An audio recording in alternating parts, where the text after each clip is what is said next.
that bloody It's gone avatar. again. Oh, well, greetings and salutations, everybody, and happy 2026, and welcome to the first Wednesday night live stream of 2026. Hope you're all doing well and having a good time. So it's me, Pete Playtendoguy, and I'm joined as always by Andy from Forgotten World Movies. Hi, everyone. We'll be joined a little bit later by Scott, the movie critic. He's just watching his football. I don't know who's playing. Unfortunately, Nige can't make it tonight because he isn't doing very well. He's got a really, really bad throat, and really hope he gets better soon. Fast and speedy recovery, mate. And if you're watching at home, hey. Unfortunately, Vixen can't make it tonight as well, but we've got another brilliant guest joining in the wings. He'll be joining a little bit later, but we've also got another brilliant guest here. First time on the channel, it's Ollie. So, hey, Ollie. Hello, everyone. So, yes, before we get into the comments and questions, one of the questions I always like to ask is, what have you been watching over the past few weeks? So I'll go straight to Andy first. What have you been watching recently? Yeah, so I watched a couple of films. I watched Twinless. I also watched a couple of just rewatches, really just comfort watches, like the Batman films, the Back to the Future films, the American Pie films, stuff like that. Really, I've not really watched too much of anything else. Yeah, that's about it. Just easy watches. It's best things to watch. I definitely want to have a rewatch of the American Pie films. Shame it's only 1 and 2 on 4K and not 3 and 4 as well. Yeah, that was a bit gutting. But at least they're really nice sets. Did you get the box set with all the spin-offs as well? Yeah, even though those... I quite like some of those films, to be honest. I don't think they're as bad as... They're nowhere near as good as the original ones, but they are still pretty funny. I remember liking a couple of them that I saw on ITV2, but I haven't seen them all. I didn't know there was like 6 or 7. There's quite a few. Yeah. The girls' real one, that's probably the worst one. Yeah, but I still kind of liked it, yeah. Oh, yeah. You still kind of liked it? Yeah. Oh, wow. Might have to check that one out. But I did see a clip of it, and I was like, well, this isn't funny at all. No, it's not. It doesn't feel like an American Pie film, whereas the other spin-offs do. Have you seen anything in the cinema, like any of the new releases, like Mighty Supreme, Housemaiden, or Avatar? I've seen. I didn't see it at the cinema, but I did watch Mighty Supreme and Song Sung Blue and Anaconda. I just couldn't really be bothered going to the cinema, so I watched them at home. Yep. Yeah. Any good? Anaconda was all right. Mighty Supreme was excellent, and I really enjoyed Song Sung Blue. Ooh. The Hugh Jackman one, isn't it? Yeah. Oh. I have to check that one out. Great stuff there, Andy. Very good watches. What about you, Ollie? What have you been watching recently? This morning I watched this old now, but it's the Robin Williams documentary. It's about 2018 it came out. I've never seen any. I think they did one about 5 years ago as well. But I didn't watch that one, but it was on the telly a few days ago, so I just recorded it. So I watched that one this morning, which was pretty interesting. One of my favorite comedians, so interesting to sort of look back at his life. Yeah. And then, like, physically, I rewatched Men in Black the other night because I hadn't seen that in years. And yeah, I love that. And I watched one called what's it called? Wild something. It's on Indicator. It's like Wild. It's like a conspiracy thriller. It's got Jeff Bridges in, and it's got John Huston, Eli Wallach. Like, it's got a really good cast. It's like about a guy that's sort of looking into his brother's assassination from years ago. His brother was like the president. So he's sort of trying, and there's like people after him. It's just like your typical like 70s conspiracy thriller. I think it's called Winter Kills.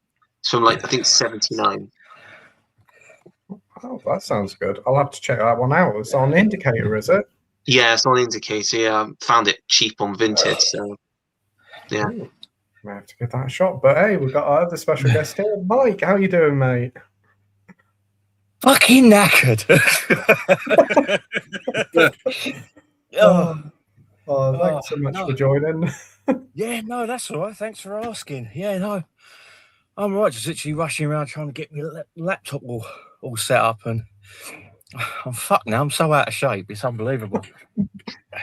Actually, no, I do have a shape. It's just round, but you know. You've been keeping well? Had a nice Christmas, New Year?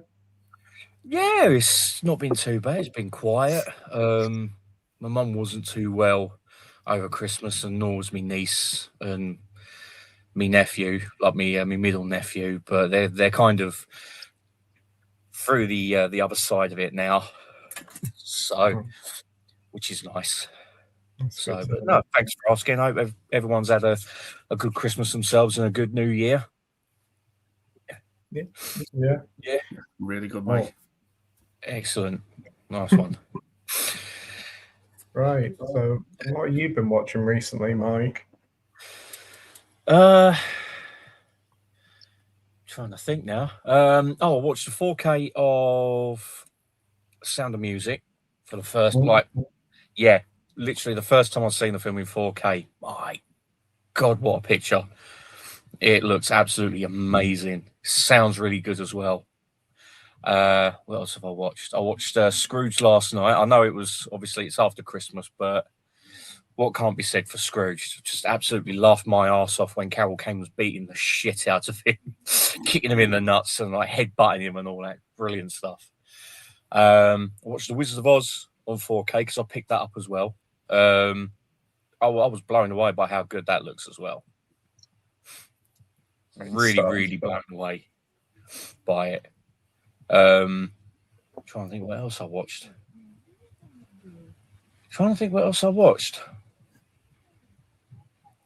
Nope. I can't remember what else I watched. I know I've still been watching Travelers with Jen on Netflix. We've just done the first episode of season 2. Ooh, what's that about? It's basically in the future. There's been like a cataclysm, and these people are sent back through time, and they inhabit bodies that are literally on the cusp of dying. So it's like with like the last 30 seconds of their life, they're taken over by this consciousness of what's known as a traveler, and basically they then have to try and stop the cataclysm and all this other stuff that's going on. It's got Eric McCormick in it from Will and Grace. He plays the main FBI guy. It's really good, really good series so far. So yeah, looking forward to watching the rest of that. I don't think there's been anything else. There might have been, but I can't remember it. No worries. So what's that on Netflix, is it? Yes, mate. Yeah. It's only 3 seasons long. I think it's roughly about 26 or 28 episodes. So it's quite a short series. Yeah, definitely. It's one I can definitely recommend. It doesn't really start off slow, but there's enough in the first episode to draw you in. You go, oh, and then it makes you want to watch even more. But yeah, it's definitely a series I can recommend. Oh, very nice. Great selection of watches there, Mike. Thank you, mate. So what have I watched over the Christmas period? Well, Christmas Day, I rewatched Sinners again. I watched it with my parents. They'd never seen it before. They really liked it. Again, had a great time with it. And after that, watched Roadhouse, the original. Had a blast with that. I think that was a great double bill. Watched Sudden Impact, the Dirty Harry film. Hadn't seen that one for ages, and now it just makes me want all the films to come out in 4K. And what else did we watch? Look at me. Lisa and the Devil. Watched that last weekend. Thought that was pretty good. Seen it before, but Telly Savalas is really great in it. And then the last thing I watched was Night of the Hunter. Haven't seen. So yeah, watch Night of the Hunter with 50s film, isn't it? Never seen it before. And wow, Robert Minchin, he's one creepy sod in that film. Thought it was brilliant. Is that the one with Shelley Winters in as well? I'm certain Shelley Winters is in it. Might be. I don't know about the cast, but all I know is like he is one creepy bloody sod. Sitting there singing his rhymes at the bottom of the stairs. Ooh. But really good film, and definitely do want to pick that one up. Shame it isn't on 4K, but it's a Criterion about, so I might have to pick that one up in the future. I think there might be a 4K of it, but it's in the US. I think. Yeah. I'll tell you what. Yeah. Let me have a look. Wow. The streaming service of choice that I watched did have a 4K option, but it didn't work very well. So so hopefully, yeah, I think it's only Criterion over here. So right, Kino Lorber. Oh, and also it looks like there's a German release as well on 4K. That's cool. I might get the German release then.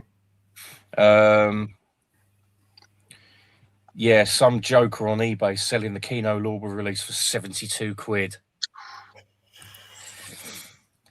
Yeah, my arsehole just went, yeah, no. Yeah, he's trying a bit hard with that. 70 odd quid, jeez. And he probably doesn't even give you a reach around at the same time.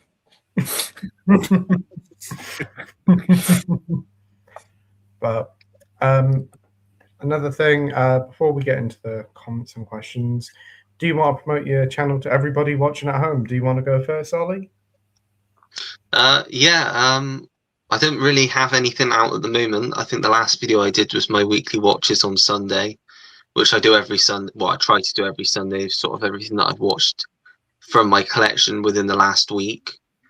But yeah, nothing planned probably until next week now, but I'll probably have like a haul video up next week, mainly stuff that I've got from Vinted. A lot of indicator titles actually that I've got really cheap. Nice.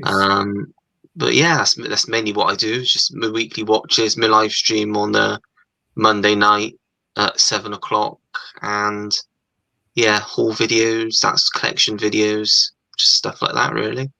Brilliant stuff. Yeah. Ollie's links in the description down below. So if you haven't subscribed to him yet, be sure to do so, and be sure to check out his live streams on a Monday night. They're great. You also might see a familiar face there. Andy's there as well, aren't you? Yeah, Ollie very, very kindly asked me to come on, and I do when I can. But yeah, we have a great time. Yeah, they are really fun streams to watch. Great cast of YouTubers. I've just subbed to you, Ollie. Thank you very much. All right. Thanks. No what worries, about you, Andy? Do you want to promote your channel? Not really, no. I'll do it for you. Be sure to you do it much better, Pete. Yeah. Thank you. I don't know why I asked. I might as well just do them every time. But yeah, be sure to subscribe to the brilliant Andy at the fabulous Forgotten World of Movies for a whole host of amazing in-depth videos full of knowledge and full of amazing pickups. If you can think of a limited edition, he's probably already got it. So be sure to check out Andy at Forgotten World of Movies. You won't be disappointed. Thank you very much, Pete. Checks in the post. Oh, no worries. And what about you, Mike? Do you want to promote your channel as well? Well, I think following, I can't really follow that. That's you know. Yeah, I no, you know what you do. You, as Andy said, you do it so much better, and mine's just going to seem like a cheap knockoff. So yeah. It's Andy's just sitting there killing himself. It's like he's sucking on a raspberry or something. The prick who was supposed to be here but isn't is sending me fucking photos, and I can't fucking keep a straight face. You know what? He's being a naughty prick, and he knows what he's doing. I thought I said someone said to you something setting you off. Yeah, I'm sorry. I do apologise. He's trying to get a reaction out of me. It's working. Yeah, There's no need to apologise at all. I'm trying to keep it in. I've got my face just looks like I've been sucking on a lemon. Yeah, it looks like you got really bad hay fever or something. Yeah, I do apologise. He knows what he's doing, the fucking wanker. Oh. So yes, be sure to subscribe to Micah, the other retro guy, a fantastic channel full of many different things, from unboxings to Blu-ray and 4K hauls to classic video games. Mike has a wealth of knowledge from both films and video games. Such a nice, down-to-earth guy, and yeah, an absolute pleasure and a delight to call a friend. So be sure to subscribe to Mike as well. I'll leave his link in the description down below after the stream. I will. But if you check on some of the other streams, you'll sure to find his link there. That's actually brought a tear to my eye. That's better than I could have ever done. I don't know about the wealth of knowledge, but you know.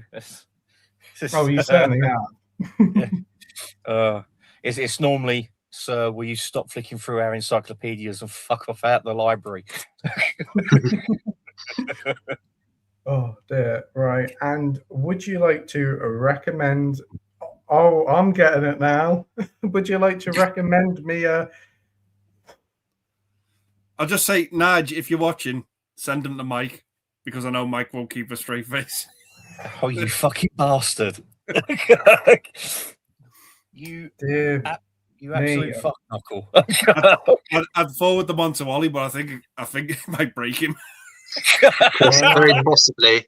I'm in a very fragile state at the moment as well. I can't shake around too much. Right. I didn't know what it was at first, and then I finally saw what it was, and yeah, I wish I didn't look. So yes, here they come. Here they come. Do you want to recommend me a film to watch? So Jesus, what?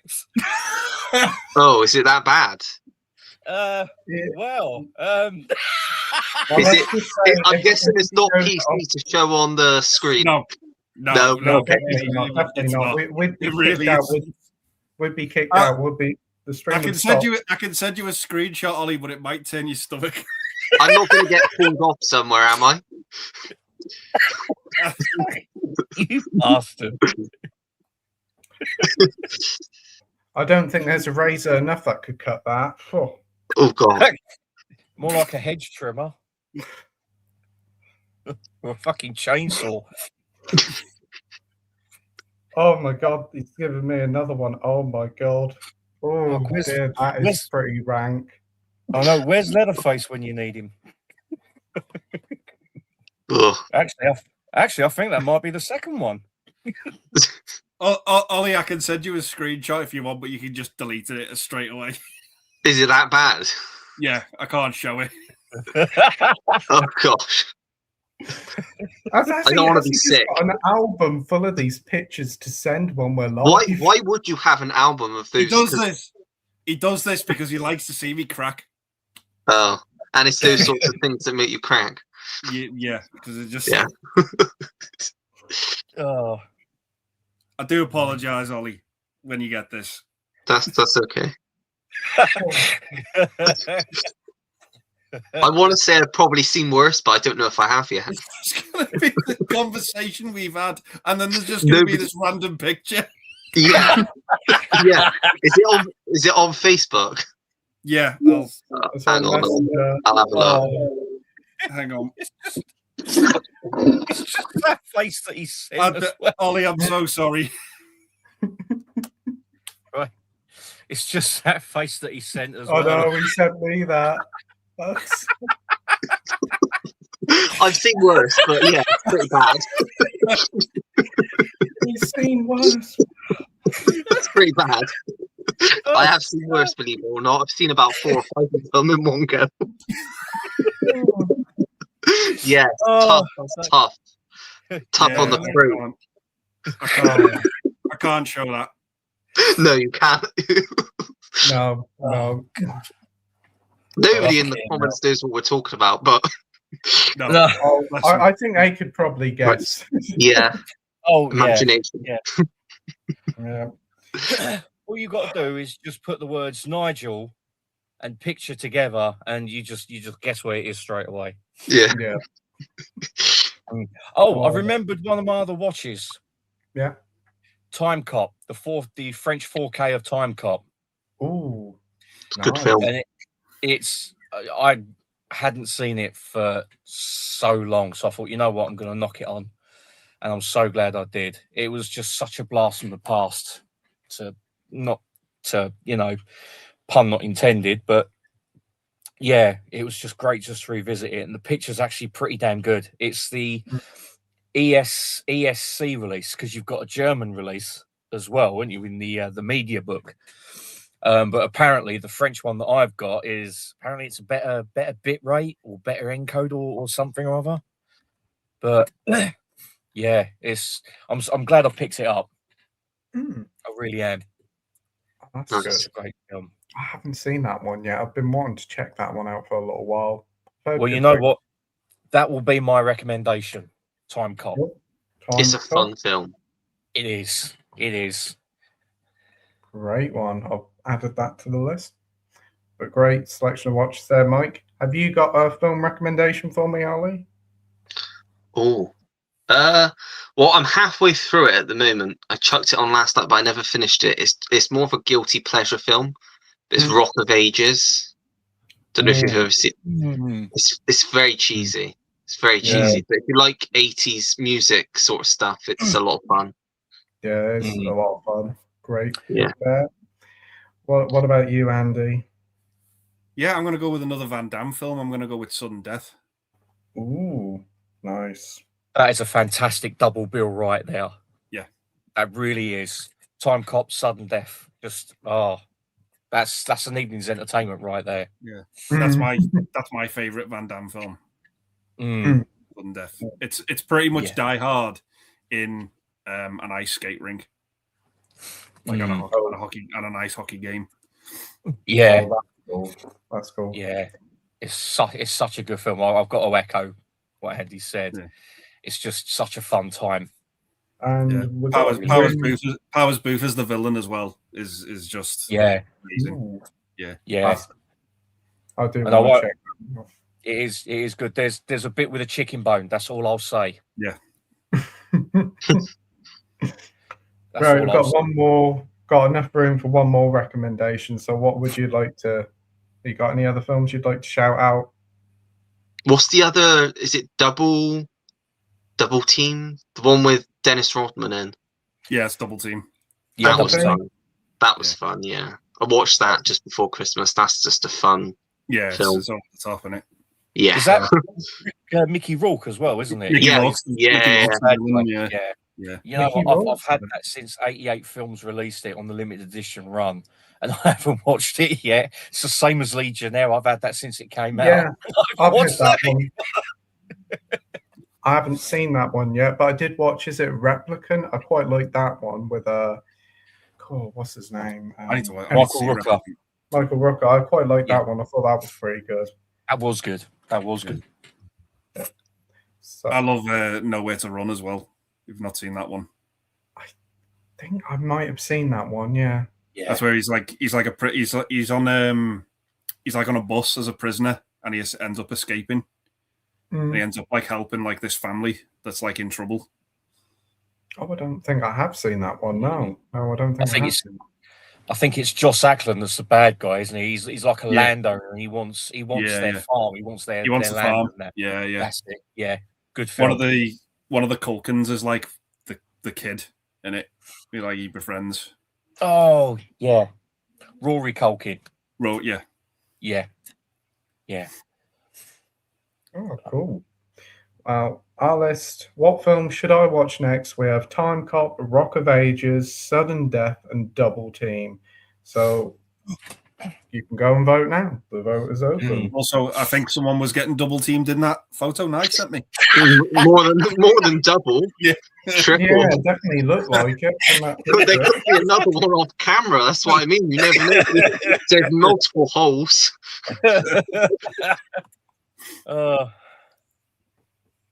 I'm looking at him again and just like, what am I doing here? Once was enough. Yeah, I just had to go back to make sure I was seeing everything right. Yeah. God, I bet he's got an arm like a butcher's salami. that poor girl. Oh, God. But yeah, let's get on with the comments. So, to the 27 people watching at home, be sure to leave as many comments and questions as you like. So, first up, we have Alan here, Physical Media Lib, saying, "Hey all, we all agree that 2025 was fantastic for physical media. Equally, though, I found I went to the cinema considerably more than previous years. Are we starting to see more quality releases? What do you think, Ollie?" I think last year was really good for new releases. It's definitely been the best year for probably since the pandemic, I would say. I still don't think, like, if you're looking back at like the 80s and 90s, even noughties, that we're still getting the same amount of quality films out there. But there's some, and there's a lot of entertaining stuff. But I think the problem now is it's a lot of like sequels and remakes and franchise stuff, and whereas if you go back 20, 30 years, it's a lot more original stuff. Yeah, I totally agree there. What do you think of the physical media side of it? Do you think 2025 was really good? I don't really I'm not one for like all these limited editions and stuff, but if you're looking at like back catalogue, like sort of first time physical media like Blu-ray or 4K releases, I think every year gets better, because I think obviously all these boutique labels get the rights to these films and stuff and then release it. And some of the films like there's like, what was the one last year? No, that was the year before, Mute Witness on Arrow, which I'd never heard of before. And I just randomly picked it up, and it's just like one of those, like those sorts of films, like someone like Arrow will get hold of, and like even they'd have gone forgotten otherwise. They'd never be released on Blu-ray or 4K if not for being picked up by them. So I think every year definitely gets better for physical media. Yeah, totally agree there. Brilliantly put, mate. What about you, Andy? Yeah, I think I've certainly been to the cinema a lot last year in 2025. Like, I tried to see every new release that I could that I heard was a good film. And again, like I think like most of us, if the ones who do collect like the bigger editions, like we were just shitting ourselves each time like a weekend was coming around and everything we'd pre-ordered was getting email saying it's been dispatched. It's like, oh fuck. Running out of cash, waiting for payday. But yeah, it's just been a strong year with some of the stuff we've got. Arrow, Hammer, Kino Lorber, Second Sight. They've all just been knocking it out of the park, and even the studio ones like Universal and Warner Brothers, just getting some great films. And even now, I think we've had the first Universal one announced, which is Casino, which is already sold out. Like, yeah, I'm Interesting. Yeah, just bring it on. Long may it continue. Absolutely agree. What about you, Mike? Yeah, you know what? I'm going to have to agree with what both Andy and Ollie have said. I mean, it's just been a fantastic year. I mean, even going back to 2023, even 2022. You know, I mean, I think it was only like 2022 I literally started to take notice of like the big limited edition sets, or even like the Arrow limited edition ones. And then as soon as you notice one or two, you see them all coming in and you're like, wow, that's absolutely fantastic. And even last year with Dirty Harry, Nightmare on Elm Street, Turtles as well, the Turtles box set, The Mask, you know, the Lethal Weapon with the director's cut as well on the same disc. It's basically a case of with these physical releases, you're really spoiling us. You know, I'm looking forward to what this year's got in store for us. I mean, so far we've got Salem's Lot, Westworld, Excalibur, three of them. Those three I've got pre-ordered. We've had Under Siege already. We've got Mortal Kombat on 4K is coming soon, so that's just got to be announced. Which that's a day one pre-order because I love that film to bits. Yeah. You know, yeah. All I can say is let's bring on the releases. It's just going to be an absolutely fantastic year. And can I add as well the 1, 2, 3, 4th, 5th, and 6th comments? An arsehole. Just to let you know. Cantankerous old Sid. Yeah, we've disposed of those comments. We did. Lovely.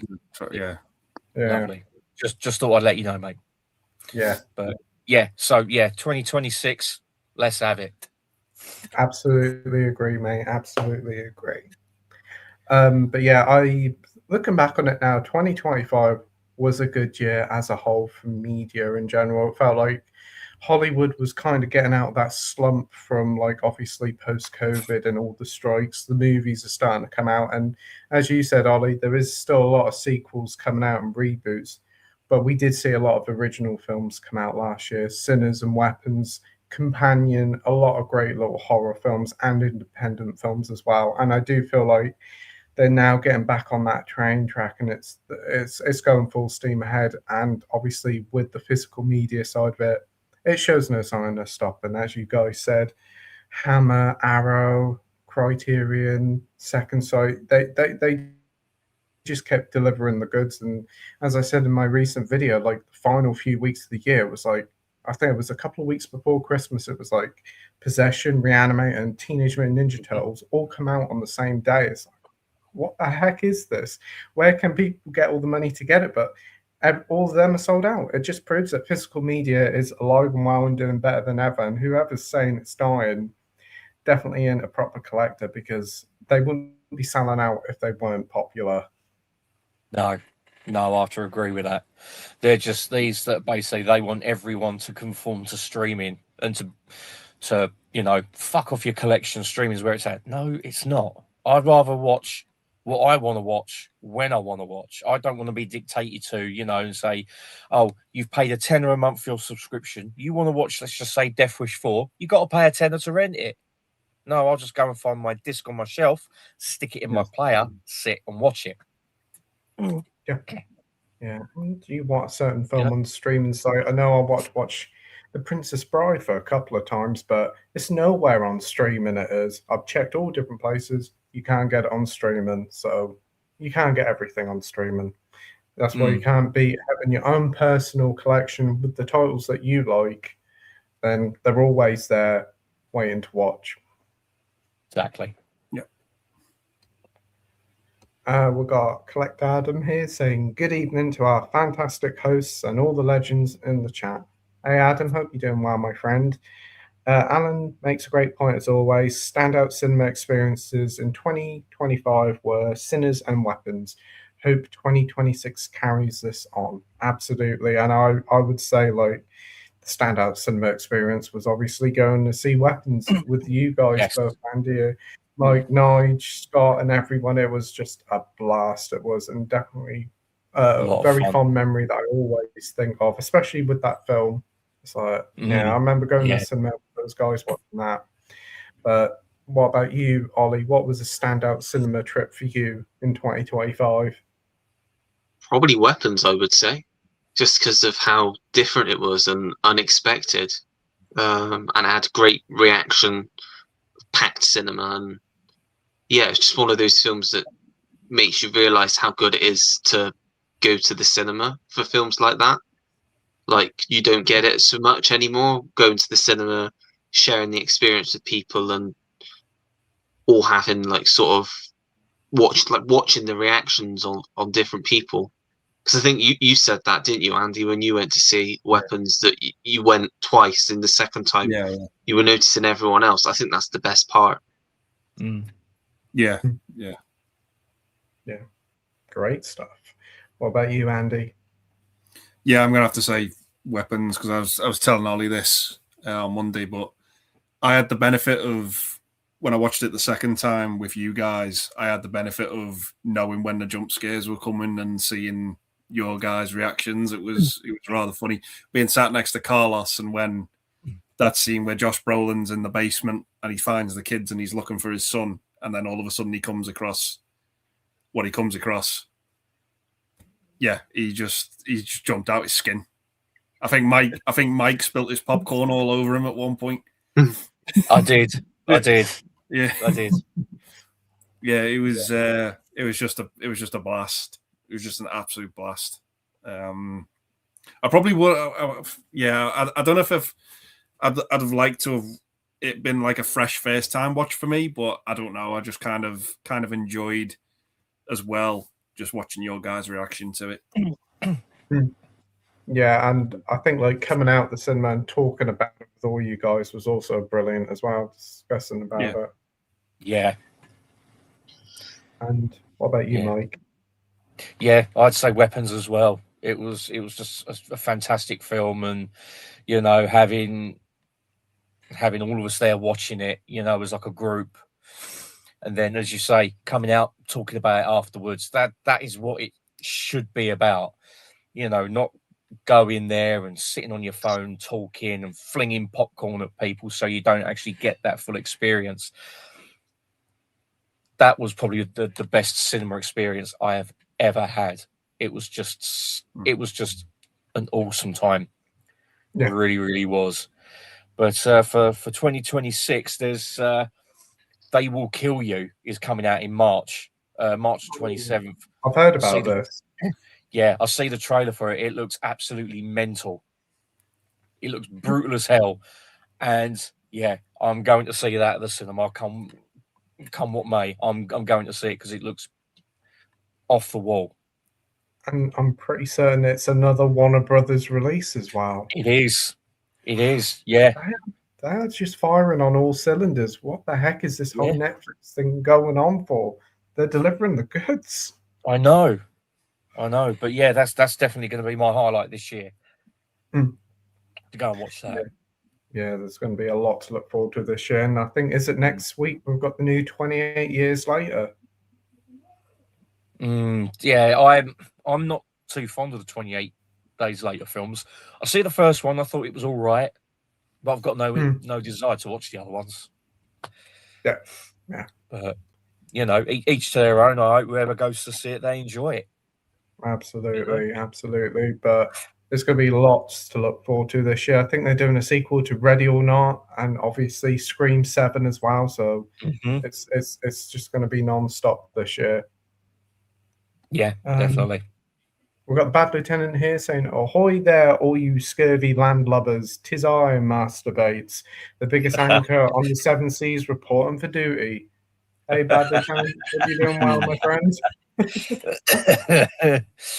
Right, go Roger the Cabin Boy. Go on. Ringpiece Pete here, reporting for duty.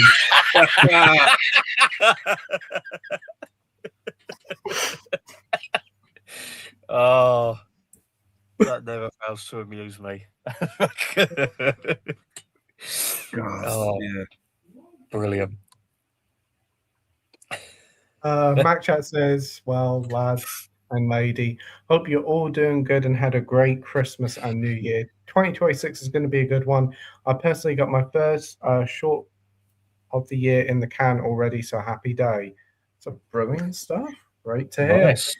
Yeah, hope you had a nice Christmas to yourself, Mr. Mac Chats, and a very happy New Year to you too. We've got Oracle here saying, "Let's get this party started." Thanks for joining us. Yeah, I forgot to bring the snacks. I'd eaten them all already, especially the peanuts. I'm still eating the snacks we got for Christmas. Fucking me, we overindulged too much and got too many sweet treats. And they're already buying Easter eggs. I'm like, I've still got stuff from Christmas to eat. Yeah. Mental. Absolute mental. What the heck's going on with this? Oh, having a bit of technical issues here. I don't know what's going on. Oh, it's working now. Right, MacChat says, what releases are we hoping for this year? Plus, Eureka has an announcement tomorrow. You never know what to expect with that company. Oh, are they? Oh, that's cool. Haven't really gone too much into Eureka. But Andy, what releases would you like this year? I'm probably another big box edition from Hammer, but one of the more well-known films. Yeah. I mean, if they said, here we are, we're doing the first Christopher Lee Dracula film, 6-7 disc set, I'll be all over that. That'll be a big sellout if that happens. Any other thing you hope that would come out this year? Anything that you've been wanting to get a 4K release? I'd love to see Arrow do Under Siege 2 at some point. That is a must for me. It's a good shout. My Under Siege arrived today, and I was like, yeah, I want the second one as well, because I actually prefer the sequel over the first one. The second one's a blast. I like it being sat on the train. Taking nothing from the first one, but I do. The second one for me is a more entertaining film. Yeah. I think the second one's got some unintentionally funny lines, like when he's fighting. I think it's Everett McGill, and he's got the knife and he slashes his coat and he goes, "Fucking ruin my coat," you know. And, I think Peter Green's in the second one as well. From yes, he is. Yes, he is. From, Pulp Fiction and The Mask. Yeah. Yes. Yeah. He passed away a few weeks ago. Very sad news. But yeah, I'd love to see Arrow do that. Because that artwork, it's just the most ridiculous artwork, but I love it, where he's just hanging on the side of the train. Yeah. It looks like the train looks like it's going 1,000,000 miles an hour. And he's just it's got to happen, hasn't it? It's got to happen with them doing the first one. I hope so. I hope so, because it's still Warner Brothers, isn't it? The second one. Yeah, that'd be good. Hopefully that happened. Good shout there, Andy. Yeah. What about you, Mike? Mortal Kombat 4K all day long. If they do it as like a limited edition, like, you know, chunky set like the Dollars trilogy, I'll be all over that. Even if it was just like Under Siege, that kind of release, I'd still be all over it. Looking forward to that. I'd say again, Under Siege 2. I mean, I've only ever seen clips of the first one, but I find the second one, I'm drawn to the second one more because it's just daft fun. It really is, especially when he's with the porter guy and he says to him, "Oh, you're shot." And he goes, "You think this is shot? You think this is shot? This isn't shot." And I'm like, "What the fuck?" But it's just so over the top funny. You just don't care. I'd say that. I'd say another Warner One executive decision. Yeah. Yes. Because that's just, again, it's just a fantastic film. You know, David Suchet as like the rare bad guy. You know, after you see him play like a little Belgian detective, and then all of a sudden he's like a terrorist. It's like, wow, bloody hell. You know, so I was imagining being like little Belgian detective, but he's actually a terrorist. You know, with his like twiddling his moustache like a little pantomime villain. I'd love to see that. I'd love to see Dumb and Dumber as well. I would actually like to see a 4K box set of all the Magnificent Seven films as well. That'd be good. That would. That really would. I mean, even though the other sequels, they're not as good as the first one, but you know, they're watchable. You know, but the first one's a classic. So yeah, I'd like to see that. But apparently, Imprint they're announcing 2 box sets, and apparently, from what I've seen of the picture and what some people have said in the comments, the part of the picture is part of Yul Brynner's jaw. So hopefully, you never know. Never know. But yeah, it was very good selection there, Mike. Thank you. What about you, Ollie? What would you like to be released this year? The only one specific film like I can think of a group of, like, generally speaking, more like stuff on Warner Archive, like more 80s and 90s like stuff that's only been on DVD up to this point. Same with like Disney, which is a lot less likely to happen, but like some of the like 80s and 90s Disney titles that have only ever been released on DVD. Like, I'd love to see them get like even just a Blu-ray release. But the one film that I can think of that is likely to probably get a 4K release this year is probably Mars Attacks, because obviously it's 30 years this year. So I hopefully Warner Brothers will do a nice 4K for that. Yeah, I think rumor is Arrow's doing it. Wow, nice, yeah. So that'll be good. Watched that for the first time last year. Loved that. That was so entertaining, and what a cast. Yeah. I remember renting that from Blockbusters because I was too young to go to the cinema to see it 30 years ago. That makes me feel old. Yeah, I was what, about 12, 13. Wow. Yeah. I even had the X-Rental videotape. I bought it from Blockbuster in Harlow. I near enough wore the tape out. I loved it so much. Such a good film. Yeah, so it's yeah, great film. it is. It really is. Wow, great pick there, Ollie. As for me, I do think, like, yeah, as you guys said, Under Siege 2 would be brilliant. I kind of hope that Arrow do like a little box set of Steven Seagal films, Out for Kill, Out for Justice, all those ones that he did. Some of them are really good, so I would like them to come in a box set. Mortal Kombat, as you said, Mike, I kind of hope that they do like an Turtles box set, include Mortal Kombat, Annihilation, and even the new one that they released a few years ago in a big box set with loads of odds and sods. That would be really nice. Go all out for it, because I think it is an anniversary year for Mortal Kombat this year, I think. What else would I like? The rest of the Lethal Weapons on 4K, maybe in like a steelbook box set. That would be nice. Yeah. The rest of the Dirty Harrys as well, preferably in the box sets like what they've done, but I have a funny feeling we're going to get them in a steelbook set. If so, don't care. I'd like to see Tightrope as well from Warner Brothers come out on 4K. Another great Clint Eastwood film. I think that would be great on 4K.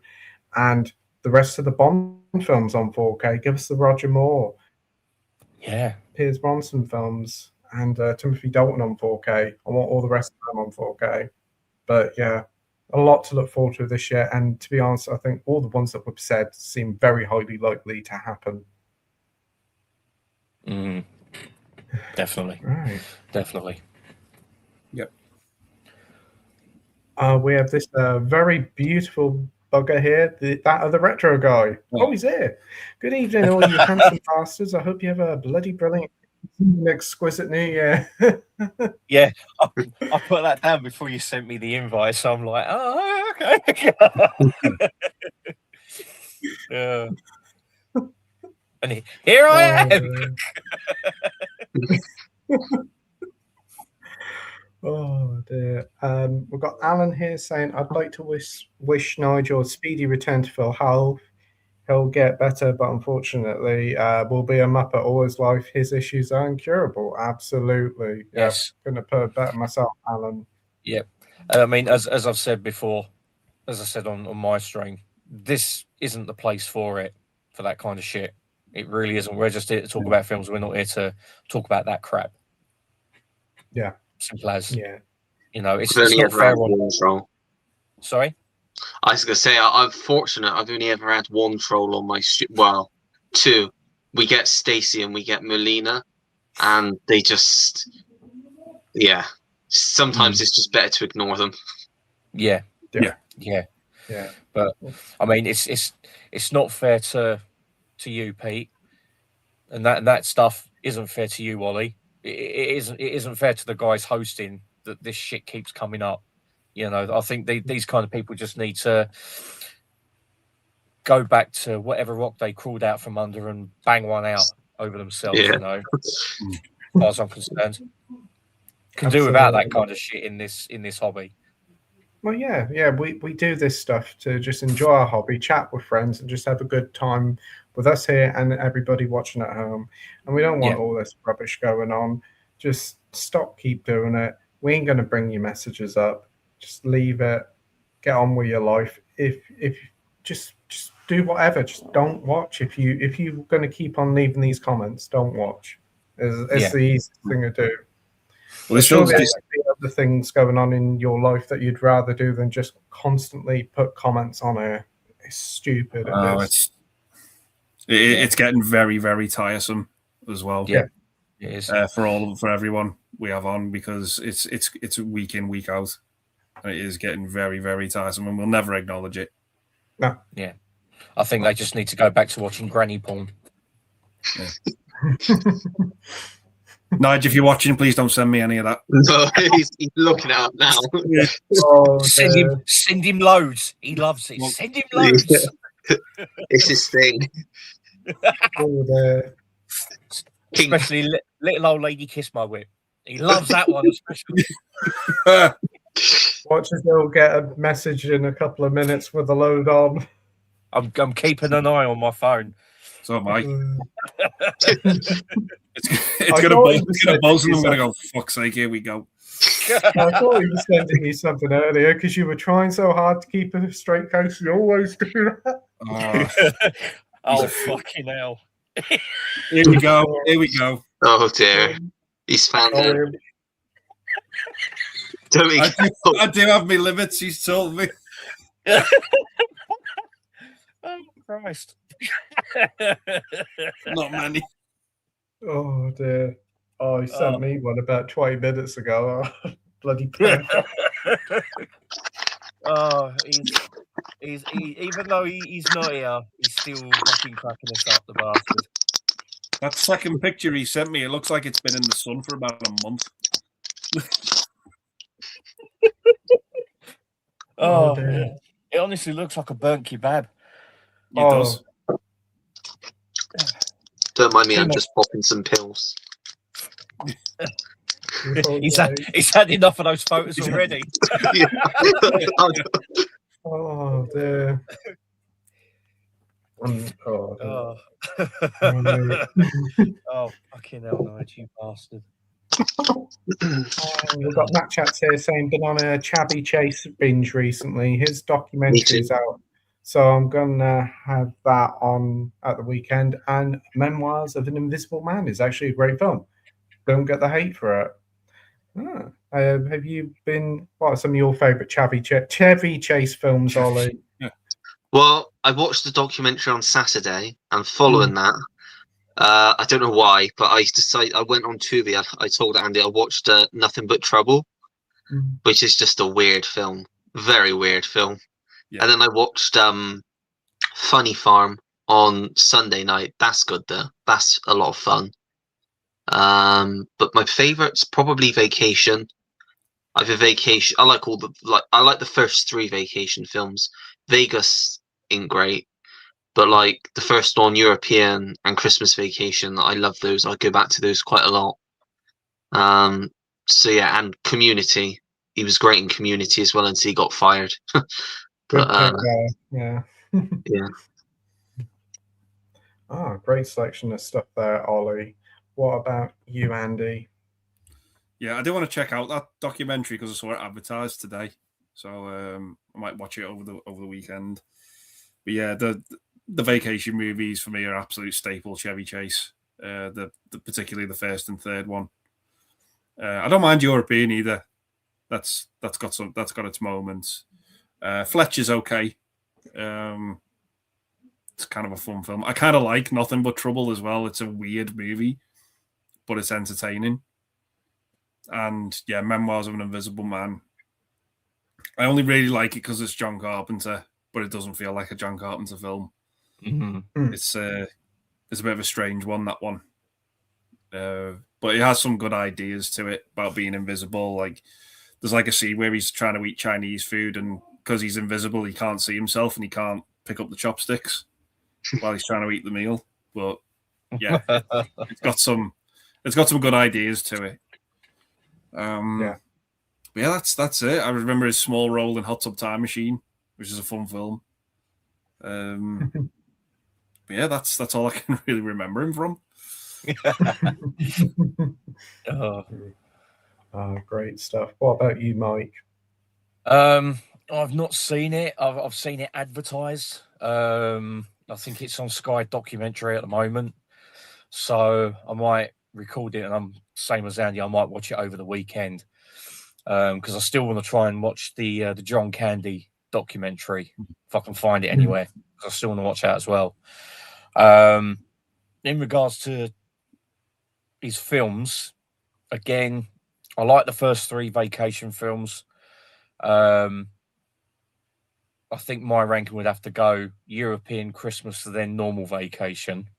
That's not to say the first one's bad. I do like it, but I prefer European a lot more because it's, I don't know, there's a bit more wacky humor in there, you know, especially a bit with the camcorder when he gets it nicked by the French guy when they're in the pool, the fountain, and he's left the tape in there of what's her name, doing the old striptease. And then they see it later on. There's a poster for the Red Hot Wife, and it's her face on it. It's just hilarious. Nothing But Trouble. I actually remember watching that when it was Sky Movies premiere back in the day, and I've only ever seen it once. But I do remember. I think wasn't Dan Aykroyd the judge, and John Candy was the police officer that arrested And the him. woman. And the woman. That's that it. was the bit that gets me because it's just her. She's not even say anything. It's just the way his expressions on his face. It's just ridiculous. Yeah, I need to give that another watch. It's been so long, really has. Memoirs of an Invisible Man. I do actually like it. Again, I think probably because, as Andy said, it's a John Carpenter film. But yeah, I did have a good time with it. I've got Spies Like Us on DVD, and I still haven't seen it yet. But yeah, he is a good actor, but I think it's because he's kind of the way that he is with people. He's a tosser, basically. That's the only word I can think of. It kind of dulls some of his performances. It's like, well, he's like that on film, but then what's he like to the rest of the cast when, you know? So it kind of takes a little bit of a shine off of it. But hey, but yeah, I am going to watch the documentary on the weekend. Yeah, definitely. Great stuff. Yeah, I've seen some advertisements for this documentary. I didn't realize it was out like now, so I wouldn't mind checking it out. Seen like him in the vacation films. I like the first 3, as you said, Mike. I think probably my favorite is maybe Christmas one, maybe because that's probably the one I watched the most recent. But I do get a kick out of European. Isn't Eric Idle in that one? Yeah, he's the best bit. Yeah. The cyclist. Yeah. And he's just following them around all the countries.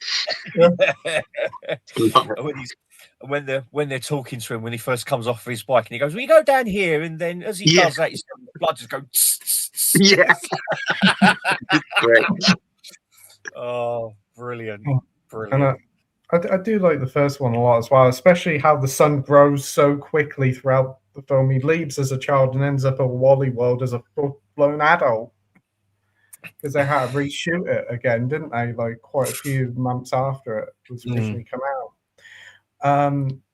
What else have I seen of him? I have seen him Memories of an Invisible Man, and I do think that's quite underrated. I do like that. I think like of all the Carpenter films, that one isn't bad at all. Yeah, it's nowhere near as good as like best stuff, but still entertaining. I had a good time with that, and some of the special effects there, I think, are really good for its era. He was in Three Amigos, Steve Martin. I remember that one. Yeah, Three Amigos. And I've seen Caddyshack as well. Oh yeah, I need to see that. I haven't seen that one. But there's a few of his stuff I do want to check out. I do want to check out the Fletch films. They look like they could be some fun. And the other one that you mentioned, what was it? Better Off Dead or something. What was it called? Which one was it? Funny Farm? Nothing But Trouble. That's Nothing it. But Trouble, yeah. Better Off Dead. That's a different. That's a good film, though. Yeah. Yeah, Better Off Dead's amazing, but it's not very Yeah. Hilarious. I want my $2. I tell you what, you know the newest vacation film, whilst it's not the best film, I do have it. There's one bit in it that gets me every time. It's where they're staying at the motel and Rusty's out with his son.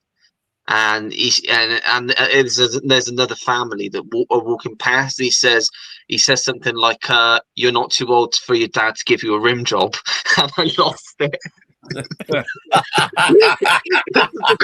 Just because he had no idea what he's like. You're not. He's like, you're not too old, and the looks that they that got me.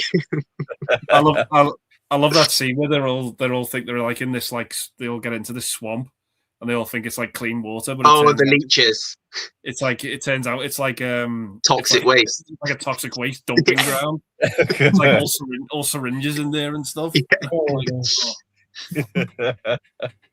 It's actually not bad. I actually think it's better than Vegas. It's better than Vegas Vacation. Yeah. Oh, well, the one that came out like about 10 years ago. Yeah. It's not bad it's not a bad film. It's not amazing, but it's not bad. Oh, I might have to check that one out. But I've seen him in Community as well. She's a big fan of Community, and I do like him in that. But yeah, obviously he got fired from that. Probably not the nicest guy in real life. Definitely way too arrogant. But it'd be interesting to see what the story of his life is and what people think of him in this documentary. But yeah, that John Candy one, I want to check that one out as well. I think that's on Amazon Prime, if I'm not mistaken. It's rough. It's rough to watch. It's a hard one, but it's brilliant. It's sad the way like he wanted to lose weight, but the studios told him don't lose a pound. Because it's who you are. You put bombs in the seats, and we don't want you to change. It was like, that's rough. And he was doing films for favors, basically, for his friends towards the end. Yeah, he was just doing them as favors for friends and stuff. But it's like I heard for Home Alone, he only got paid something like $414 because he done it as a favour for John Hughes. Yeah. And I think his part wasn't even scripted; he just made it up on the fly. Yeah. So that's how talented he was. Yeah. Oh bloody hell! Yeah. Yeah. I love the guy. Yeah. I really do. You'll never meet someone who said, "God, I can't stand John Candy." You just never meet someone. Just got to speak to Kenny. Kenny's like his #1 fan. Yeah. Him in Planes, Trains, and Automobiles is such a performance in that. Really heartbreaking the way he portrays that character. Yeah. I do want to check out this documentary. I just think that's going to be a very emotional one. Well, I've said it before and I'll say it again. Just watch him in JFK because he's not very likable in that film, but he does it amazingly. He's not a very likable person in that film, but he does it amazingly. I need to pick that up. Need to pick that up, definitely. I know they did that lovely 4K box set of it, but that's available abroad, isn't it? That's not over here, is it? Yeah. No, that's Shout Factory. Yeah, I think it's out of print now. I think you can only get the 2-disc one, which I think is just the director's cut, from what I gather. Oh, that's a shame. We've got Alan here saying, "Good evening, all in the chat, bar one." Good evening, Alan. Alan? We have Adam here saying, "My most anticipated releases are Salem's Lot 4K from Arrow, hopefully a fantastic Fright Night 4K and Blu-ray set, and hopefully a collector's editions of the Dirty Harry sequels." Now that is a great wish list there, mate. Yes. Yes. Right. We've got Danny here saying, "Hey, how are yous? I'm doing good. Hey, Danny, hope you're doing well, my friend. Great to see you here." Hello. We've got Stephen here. Hey, Stephen. Evening, you lovely bunch. Apologies again, I couldn't join tonight, but happy to watch along when I can. Have a good one. Hey, no worries, mate. We'll get you on a future stream, but thanks ever so much for joining. Yeah, cheers, mate. Really do appreciate it. Right, some chats between everybody. We got Collector Adam. Oh, Friday Night 2 we meant. Yeah, Friday Night 2 hopefully should get a 4K release. That'd be good.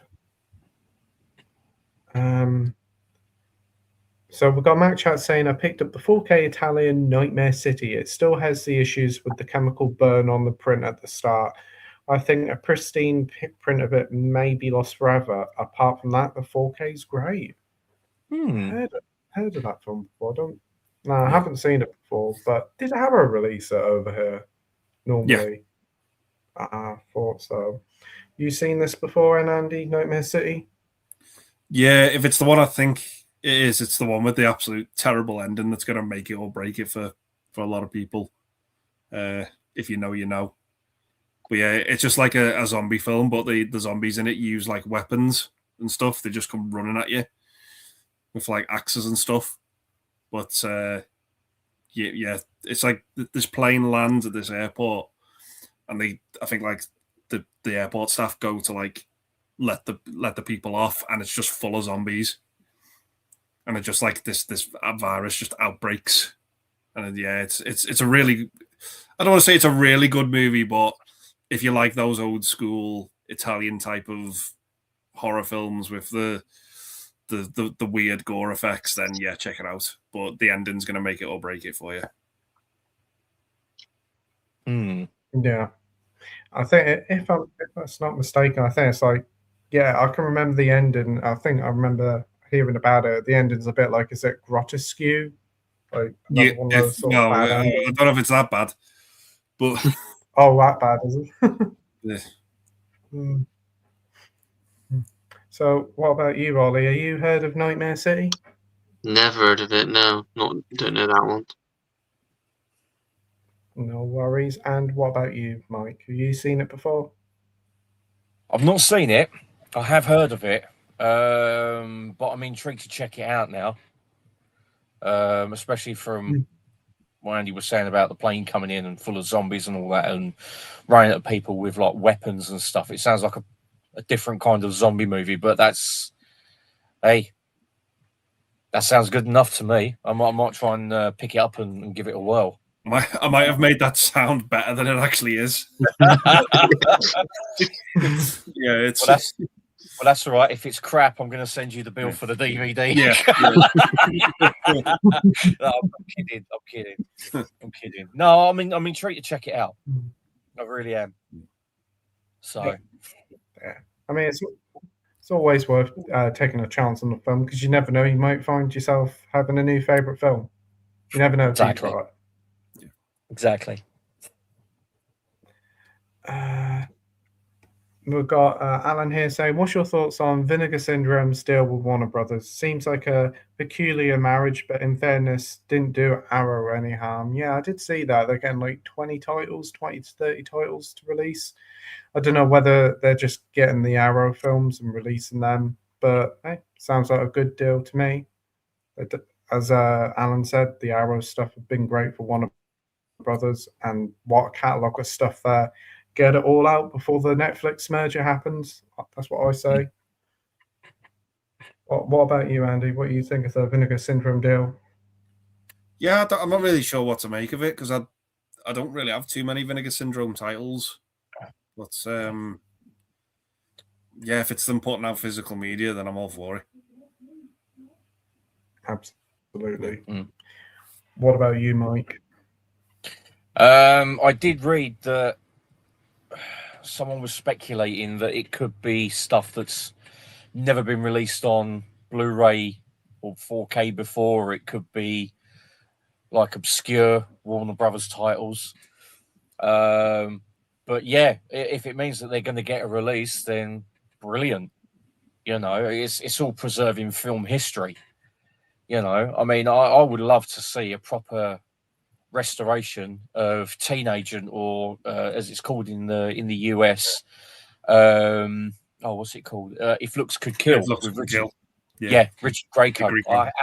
I love that film. Yeah, I've got the I think I might have showed it to you, Andy. I've got the Australian Warner Archive DVD. I've had it for ages, And yeah, I would love to see that get a proper restoration and release. I'd be all over it.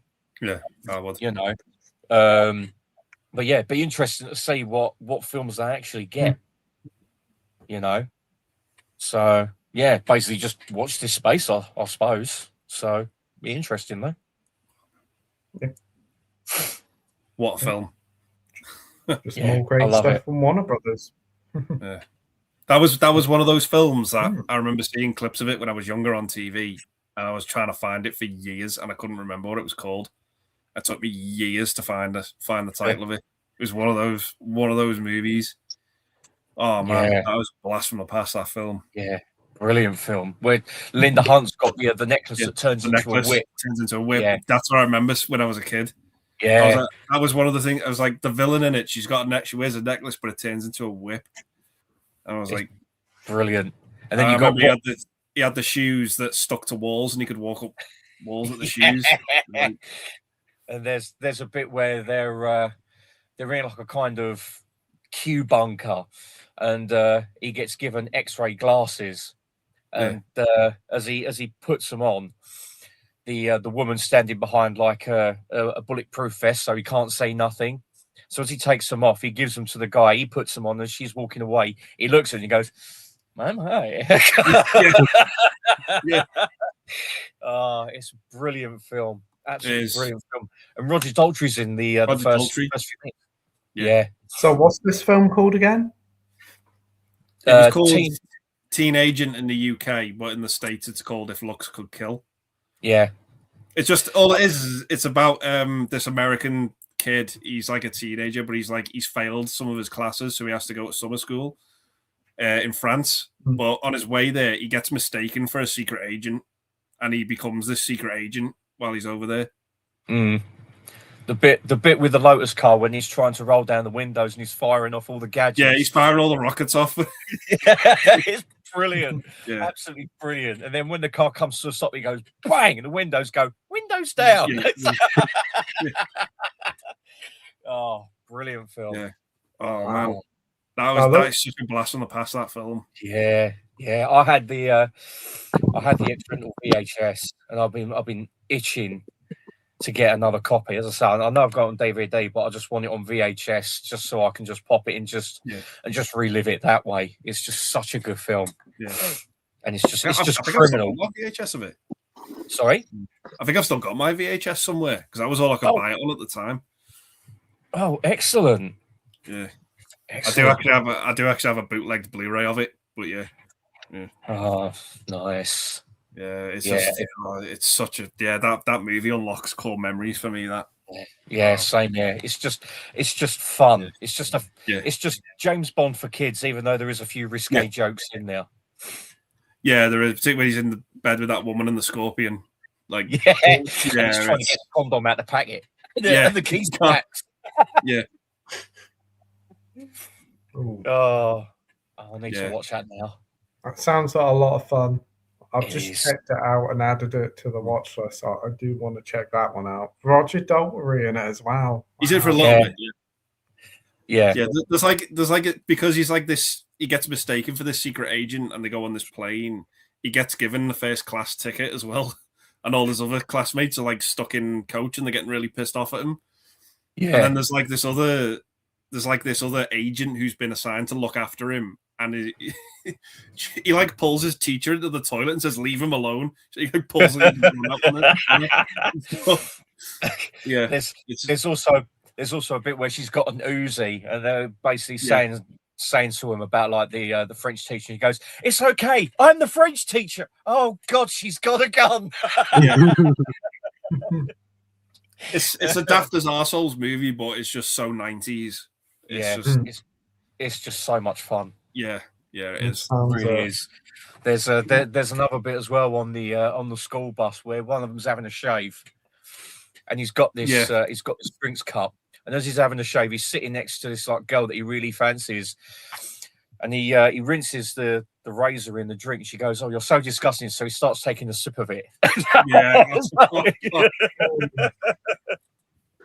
Oh, yuck. It's a great film. Yeah, it's so entertaining. This is the first time I'm hearing of it. It sounds Yeah. very Yeah, me entertaining. too. And check it Yeah. out online. I do It want might to be on. It might actually be on YouTube. Yeah, I wouldn't be surprised.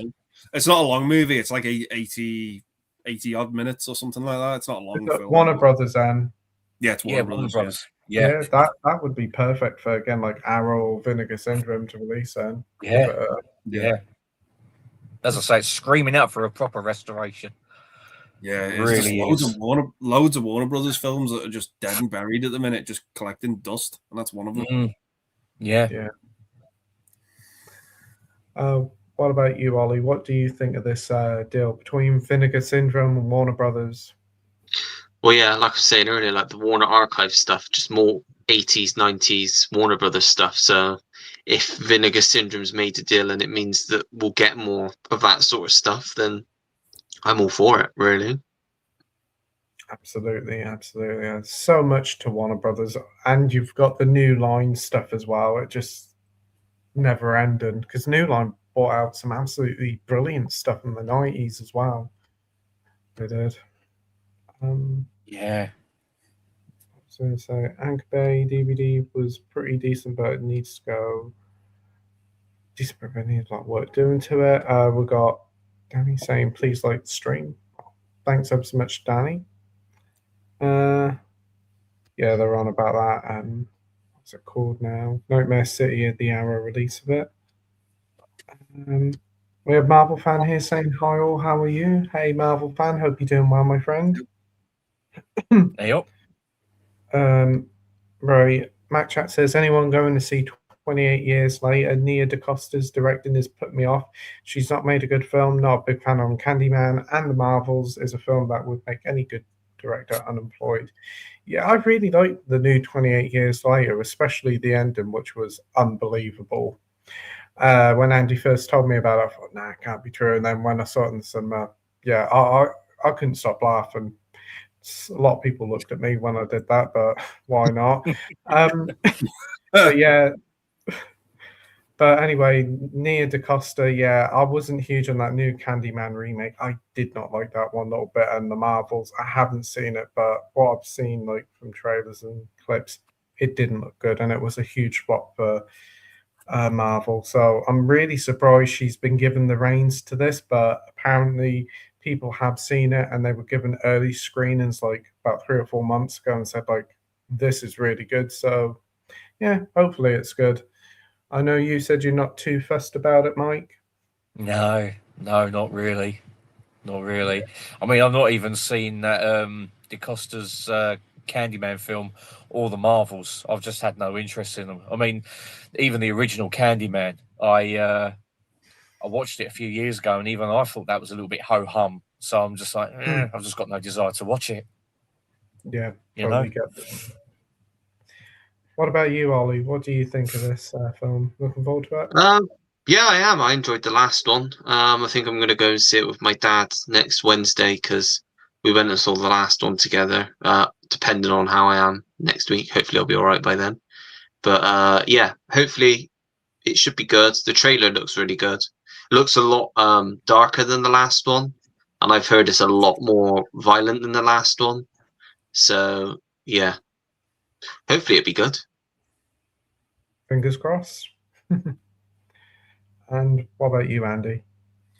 Yeah, I'll give the new 28 Years Later a go. I've heard that ending is explained and justified a bit more in this new film.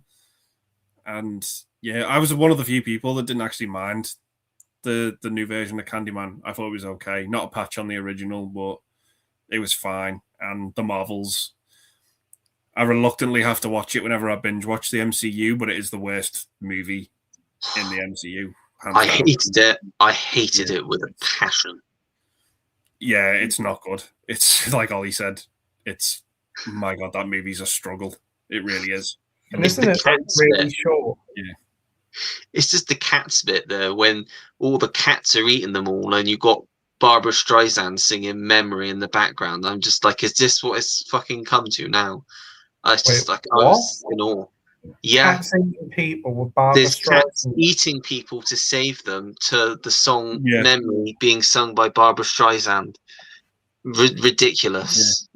It's like there's a scene where they like have to evacuate a planet, isn't there? Or something, they have to evacuate a ship. It's or the something. spaceship, yeah, and it's and there's all these cats, and in order to get off, you have to be eaten by the cat, and then they throw them up. The cats will just Oh, good God! It's so fucking bad. Yeah, and you just got like Samuel L. Jackson looking like really confused, like contemplating why he's even there. Like,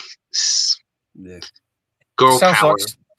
It sounds like someone ate a dictionary, shat out some words, and put them together, and said, "Yeah, that'll make a script." It's the worst bit. It's even worse. There's a bloody Bollywood dance scene in the middle of the film that adds nothing to the film. No, I've heard about that. It's a planet that they visit, and they can just sing. All they do is sing. So I've wanted to tear my hair out. Like, I've never been so pissed off watching a film.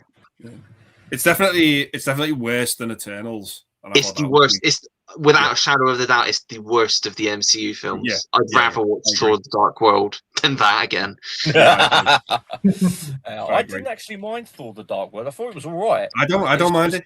It's all right, but it's like it generally seems to be considered the worst, like right at the bottom. Yeah, I think it's a lot of people find it boring because it doesn't do anything too much. More exciting. But it's just a fine movie. It just is. Yeah. It was the worst. It was the worst MCU movie for the longest time, and then like Phase 4 and 5 happened with all these bad films. I mean, I didn't mind Eternals. I thought it was a bit of a drag, but at least there was some sort of interesting bits in it. But this Marvel's film, isn't it like only 90 minutes as well? Yeah. It's 90 minutes and it feels like 3 hours. And you just I think the best scene is right at the start, and they spoil it in the trailer, and it's where they first start crossing over, and you've got them they switch in places, so you got like Ms. Marvel's all of a sudden in space and Captain Marvel's in her house fighting off these randomers. I think the way they did that was, but the rest of the film, the story and all that is absolutely shit. Yeah, and another thing is these characters aren't interesting. Yeah, exactly. I'll be back in a minute, Pete. No worries, mate. I'll leave you with that. Again. It's still being pissed on.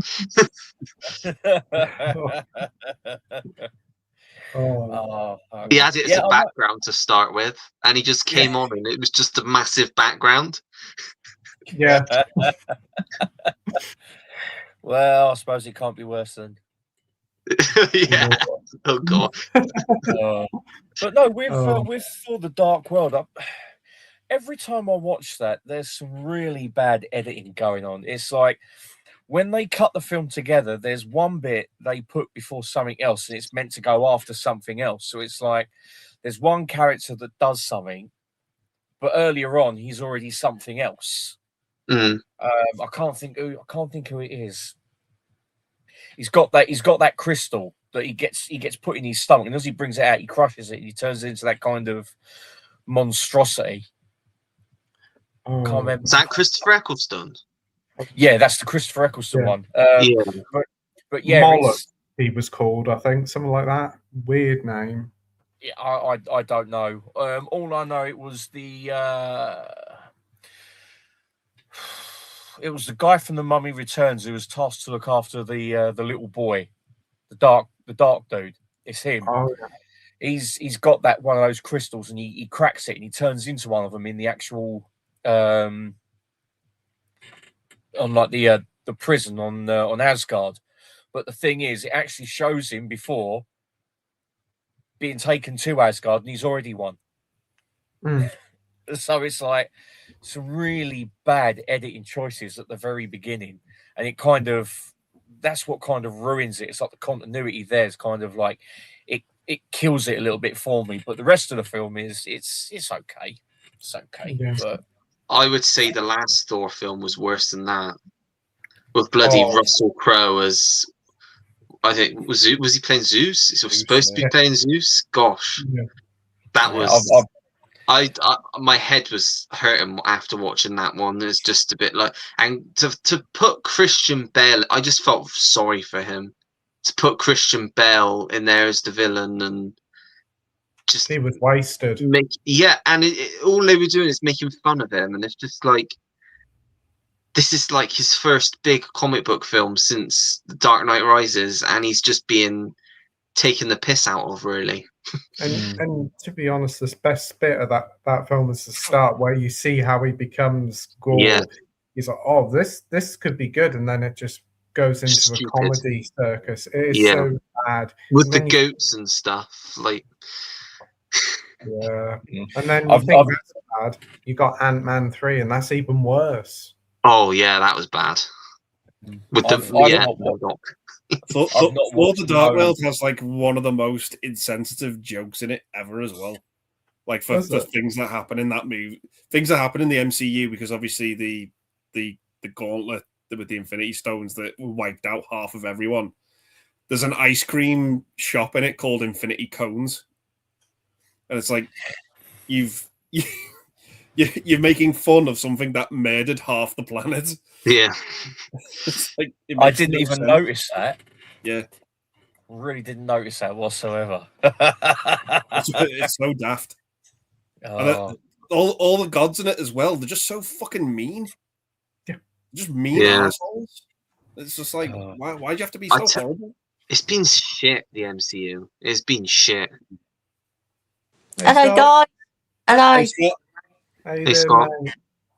I was going to say, you weren't watching Amazon Women on the Moon, were you? I wasn't. No, I was watching football, unfortunately. You didn't win. No, we didn't win. No. Just sent them. That's right. I feel your pain. We never win. Yeah. You know. We drew with Wolves tonight, but we got sent down to 9 men. Yeah. Wolves. But no, I've not watched any Marvel films since Endgame. Oh no, sorry, no. I watched Multiverse of Madness, and I watched it just because it was Sam Raimi, and it was all right. It could have gone a lot darker because it was Sam Raimi, but other than that, but I've got the new Fantastic Four. So I'm going to try and give that a watch at some point because it's worth watching. Good. Yeah, that's what I've heard. Guardians 3 is excellent in my opinion. Yeah. It just seems like post Endgame, like 90% of the stuff is subpar, really bad stuff. You'll get Guardians 3, Fantastic Four, which is quite good, and it's also standalone as well, which is one of the best things. Yeah, Spider-Man was good, and couple of shows were all right, but there's just too much of it now. Deadpool is fine. They don't know where they're going, I don't think. I think they've got they had a plan up to Endgame, and then they sort of they didn't know what they were doing after that, and they've just kind of been trying to do something along the way, and it's just not worked. Yeah, it feels like they've told the story that they need to tell, but it's like we can't stop making them because they make money. Yeah. That's what it feels like. It's like a film studio being run by Mr. Krabs. Why do you keep churning out all these subpar movies? Money. Yeah. I know we watched Ironheart last year. I didn't bother with that. I watched half of the first episode and I gave up. Pretty much the first minute of it, they're just trashing Tony Stark, saying, "Oh, he's only good because he's rich." I'm like, that guy sacrificed himself to save loads of people's lives. Dear me. It's a terrible show, it is. But moving on, we had Scott finally here. How are you doing, Scott? Hope you're doing well, mate. I'm doing very well, thank you. Yeah, good to be on at last, for sure. Yeah, well, it's great to see you back, mate. And sorry to hear your football team didn't do great. So I'm used to that, to be fair. Who do you support? Chelsea. Oh, right. Spurs for my sins. Oh, but yeah. I'm an Evertonian. Fucking hell. Oh, fucking hell. What have you done to me? It's all right. Join the club. We have jackets. Below here, you've got the world champions and the Europa League champions. Yeah, FA Cup winners 1995. yeah. Fucking hell. Oh, what about you, Ollie? Do you support any football team or not into it? No, I don't really follow football. I'm not a massive sporty person. Same here, mate. So what have you been watching recently, Scott? I've watched quite a few films recently, to be fair. I watched The Long Walk last week, which I thought was absolutely incredible. I really enjoyed that. Great stuff. I do need to check that one out. I've heard some amazing things about it. Yeah, it's a good watch. I really liked it. Also watched Tourist Trap today. That was a decent horror film from late 70s. Had a good time with that one as well. Barfly I watched, which was very entertaining as well. Mickey Rourke is a absolute bastard in that film. He is. That's just so good. Nice. Great stuff. Really good selection of stuff there, Scott. Cheers, Pete. And great haul of films that you showed off. What you got for Christmas? A whole bevy of brilliant titles there, mate. Oh, thank you, Pete. Appreciate that. Yeah, I'm going through most of them at the moment. It's been good watching some of those. Great stuff. Do you want to promote your channel to everybody watching at home, mate? Yeah, sure. So I've done quite a lot of live streams. Used to do Friday night live streams with most of you guys, obviously, and yeah, they were great fun. Did enjoy doing those.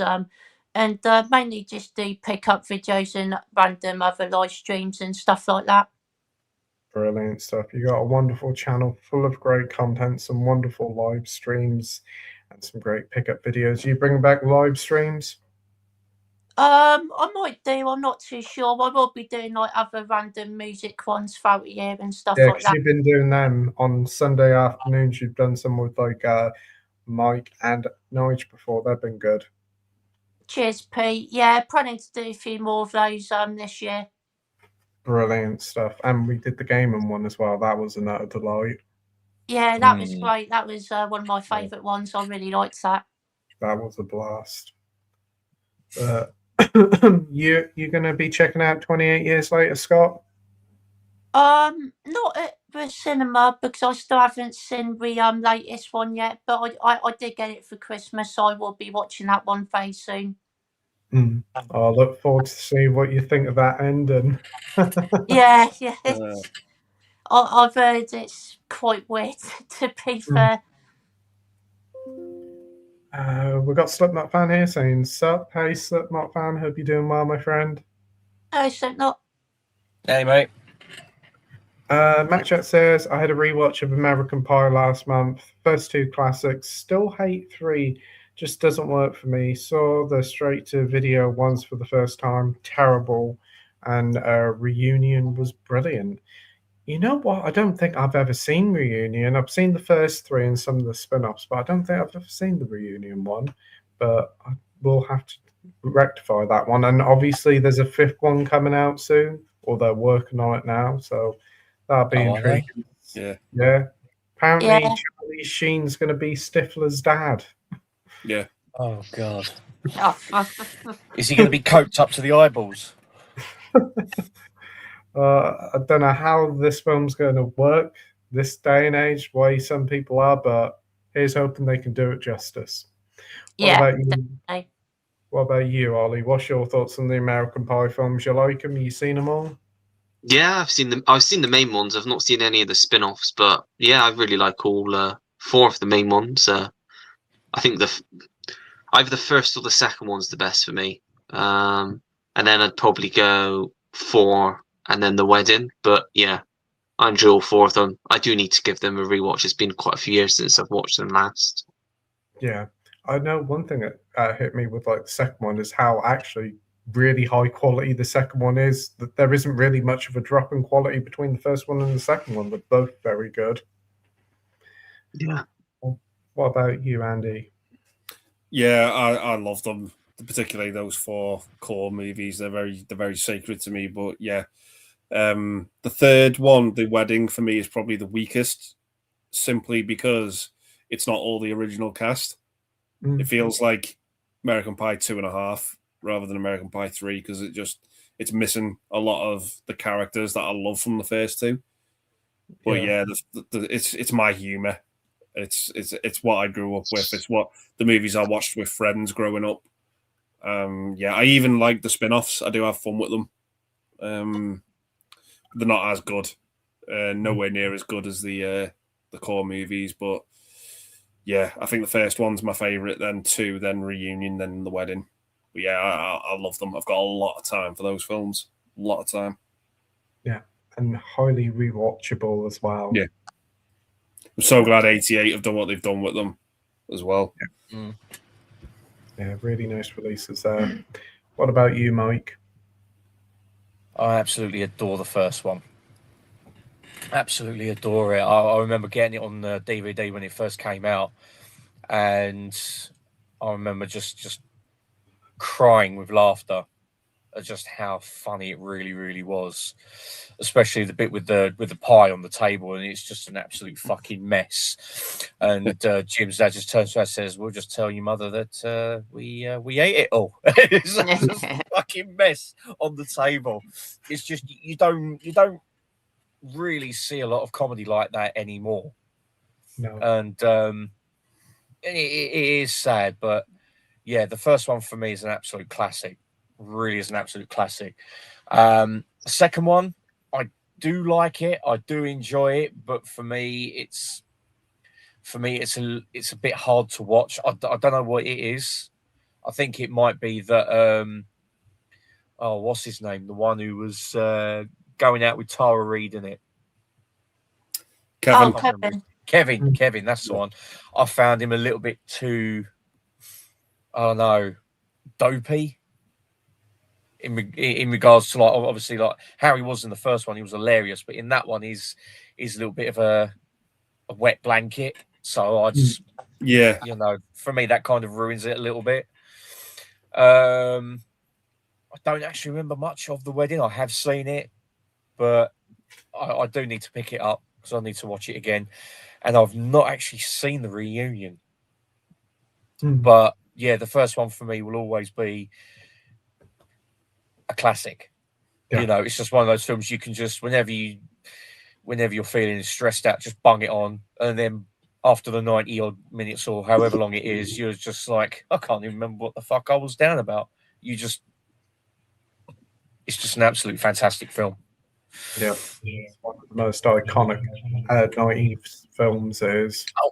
Yeah, easily. Easily. I mean, with like the whole doing the Zoom call over the internet. You know, and look now with this, it was like at the cusp of that technology, and then you look at it now, and you're like, oh, isn't it quaint? But you can't help but love it because of how it is. Yeah. You know, absolutely, totally agree. And Scott, what about you? I love all 4 of them, to be honest. I think the second one is probably my favourite. Probably one I go back to the most and find the most entertaining out of 4. But the first one, absolute classic. I grew up watching it, absolute, just so funny. And Wedding I do also really like as well. Grew up watching that one as well. And Reunion's actually a fantastic film. I think that's a really good sequel. Brilliant stuff. I'll have to check out Reunion. Yeah, it's a lot of fun. Oh, that's good to hear. Right, we've got Alan here saying, I googled what was the number 1 movie the day I was born, and it was The Sound of Music. So I felt compelled to order it. And before he says it, yes, Ollie, I know. I'm never going to live that down. I'm never going to live that down. What's the context to this? It was on. We were talking on the stream casually once. Talk about films, and Jim, he's about, I think he's nearly 60. We were talking about a film that came out in 2005, so like 20 years ago. I said, "Oh, that's really old," and Jim, he just couldn't stop laughing, and ever since then, any film that's more than 10 years old, they just take the piss out of me and just say, "Oh, that's really old to Ollie." Or like anything from like the 80s or 70s is ancient to me because I'm so young. Oh, I'll tell you what, I'm going to Google what was the number one film when I was born. I think the number one, mine was, I think it was The Two Towers. Mine was. Really? Wow, I remember seeing that. Yeah, so do I. I was born the weekend it came out. Oh, bloody hell. Yeah. Mine's E.T. the Extraterrestrial. That's a good one. Good film. You know what? It's only the second time I watched it over Christmas. And as I say, I do like it. But I think it's one of those films that I can only watch every so often. It's not a film that I need to have. But I can understand why it was number one. You know, great special effects, excellent John Williams score. You know, it's a film with quite a bit of heart to it as well. And you know, it is a feel good film. Yeah. In parts. Yeah. When he's not lying face down in the water going, so you know. Fucking hell, mine's Marked for Death with Steven Seagal. Oh, brilliant. Wow. Fucking hell. I wasn't expecting that. I'm gonna have a quick look as well. So that's 12 years before I was born. Yeah. Sorry, Andy. All right, Ollie. Reminded you. You know, I think I'm the oldest one out of all five of us, aren't I? Yeah. The month there were four movies of the month. Marked for Death, Ghost, Goodfellas, and Pacific Heights. Marked for Death was the one that comes up. Well, for me, it says for the UK, the number one film was Independence Day. 96. That's pretty good. And in America, it's Sleepers. Oh, I had a shit one. It wasn't The Two Towers. It was fucking Attack of the Clones.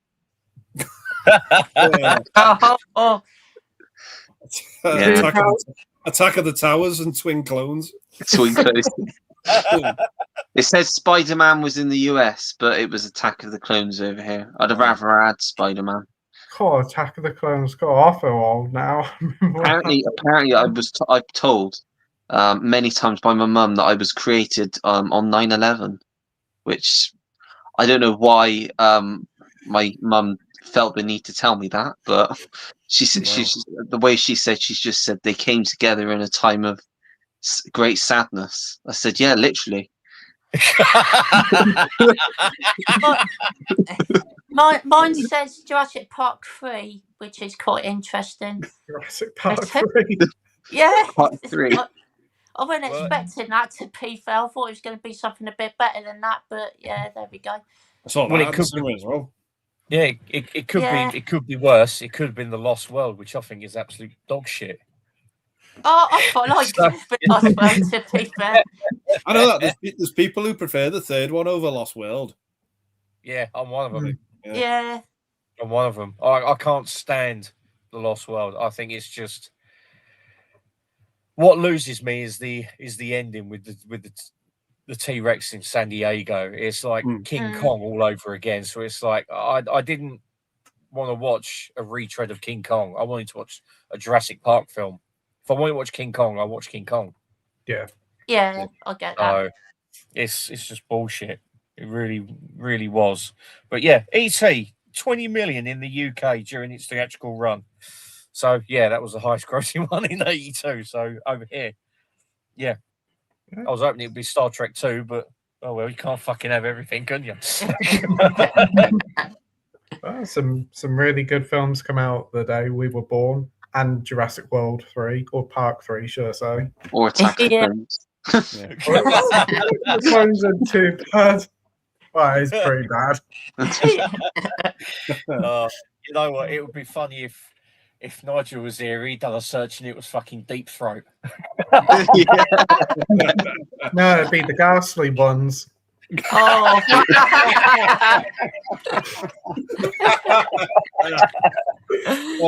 that's fucking. That's fucking bad. That if that's a #1 film, Yeah. that is bad. The ghastly throat, and deep ones. Oh wow. Also watched Sound of Music for the first time recently as well, and that was a great film, to be fair. I really enjoyed that. Oh, Classic. wow. Yeah, I've seen Absolute it classic. countless times. I'm surprised so many people haven't seen it. Like, obviously, for the first time recently. You got the 4K, didn't you, Scott? Yeah, but Dad got me it for Christmas. So I've seen clips of it before, but that was my first time watching it from start to finish. That is, I bet the picture quality on that looks amazing. It looks absolutely incredible, to be fair. Yeah, it's a stunning transfer. Yeah. Especially with the vistas at the beginning, with like the helicopter shots over like Austria and that, and like Switzerland. Absolutely staggeringly beautiful. Really is. It looks great. Yeah, it's a great Yeah. picture. Brilliant stuff. And isn't that a Disney release as well? I think it's Yeah. Fox. Fox, Yeah. No. Right. What's that? Is it going to stop there though? Says bad attempt. Matt Chat says, I've seen the new Sisu. I had a fucking blast with it. Hated Amanda Conda. Just a bunch of nothing of a film. Yeah, I watched the first Sisu. I thought it was all right. I think I watched it so soon after John Wick 4, and I was like, well, it's good, but it's not John Wick 4 good. But I've heard this new one's really good, so I wouldn't mind checking that one out. And Anaconda, I have no interest in that. Jack Black is a one-trick pony that has well and truly worn out. He's just so annoying now. So, yeah, not fussed about that in the slightest. What about you, Ollie? I've not seen the original Sisu, so can't comment on that. But yeah, I watched Anaconda. I saw that at the cinema. I think I saw it when the day after Boxing Day. I actually did a review for it. And now Sam, every time I talk to Sam, he wants me to sing the song. Because for some unknown reason, I don't know what possessed me. I opened the video with singing the Anaconda song, and just channeling inner Sammy G. And he just keeps messaging me, asking me to sing it for him. We did a watch along the other night, and he's like, "Ollie, can you sing it for me?" I'm like, "Oh, go on then." I'm gonna have to watch this review of it just to see. I don't know what happened. I just started singing, and I didn't know when to stop. And then I had to apologize because it was so bad. But I like the film. I enjoyed it. It's one of those films. If you know what you're getting into going into it, then I think you'll have fun with it. If you go into it knowing it is just it's not like the original. It is more of a dumb comedy with a giant snake eating people. Then you probably enjoy it more. It's not like it's a very average film. I'd probably give it a 3 out of 5, but it was entertaining for what it was. Well, that's the main thing, that you found it entertaining, and I'm glad to you enjoyed it. And I'm going to go straight to Scott and say, have you done the Anaconda song yet for your tunes? No, I don't even know it, to be honest. Well, I'll give you a rendition if you want. Recommendation for you. Yeah, I'll do. My anaconda don't. My anaconda don't. My anaconda don't want none except you got horns, honey. Oh my god, look at that butt. Oh my god, look at that butt. And then it just goes on, basically. Right, okay. Perfect, Scott. That's going to be perfect, Scott. I can't wait for your tune of that in the coming days. But thank you, Ollie, for the wonderful rendition of it. You're welcome. So it's basically like a piss take of Baby Got Back by Sir Mix-a-Lot by sounds of it. Yeah, basically, yeah. That would be all then. I can't believe Sammy G keeps messaging you saying, yeah, he loves it. I was going to say, it sounds like that episode of Only Fools and Horses where Del Boy keeps asking them to sing Old Shep. Oh yeah. It's like, Ollie, sing the Anaconda song for me.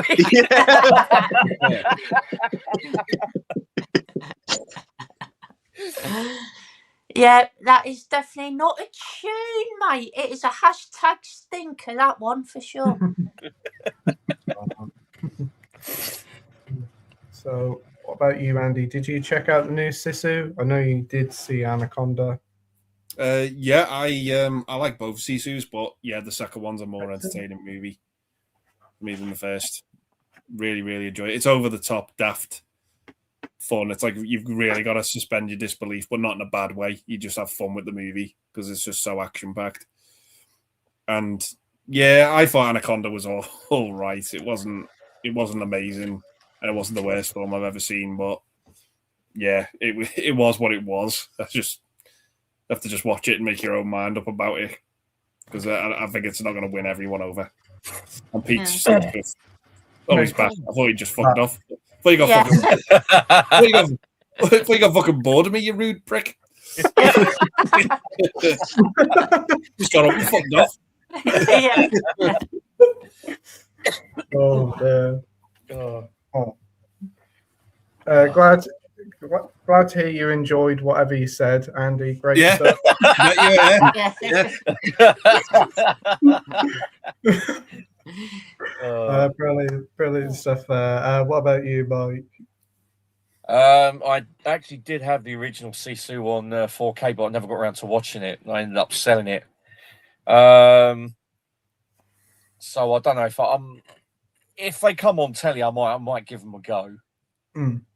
You know, but Anaconda, I don't know. As you say, Jack Black's kind of like a one-trick pony.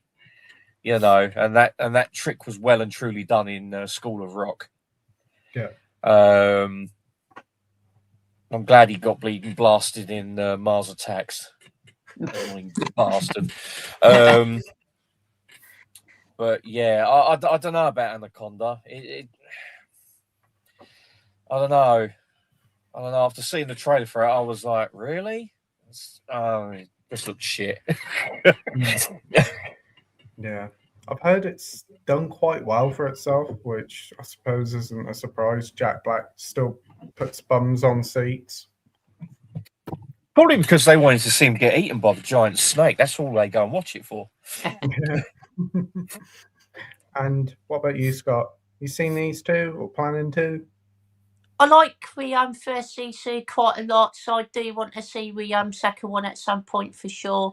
The new Anaconda I have no interest in whatsoever, and especially after hearing the song that Ollie sang, it's put me off it even more, to be fair. It's the end credits song. It plays on the end. It's a mix of the song you said. Because I looked for it afterwards and I realised it's not the same. They've just taken the piss out of it. That's probably the best bit. The worst bit is when J-Lo turns up at the end, and they're literally just setting up a sequel. And I'm like, no. Anything with her in turns to poison, except Selena. Selena's good. I like Selena, but all the shitty rom-coms she's done. I was going to say, wasn't she in the original Anaconda? Because I know John Voight was in it. Yeah, because Ice Cube pops up in the film as well, and he's shooting the anaconda with his guns. Yeah. Oh, okay. As he would. That was entertaining. Yeah, I don't mind doing it, to be fair. It's all right, yeah. It's so daft, that original film, though. Oh, it is, Yeah. It's stupid, yeah. But I like it. I might have to try and pick it up and watch it. I know I've got the 88 films box set of them. I think there's like 4 in there, but it's a nice little set. I've only seen the first one of it, but for like 15 quid for all the films, it wasn't too bad. I think the first one's got 4K steelbook now, which surprised me. Wow. Yeah. Wow.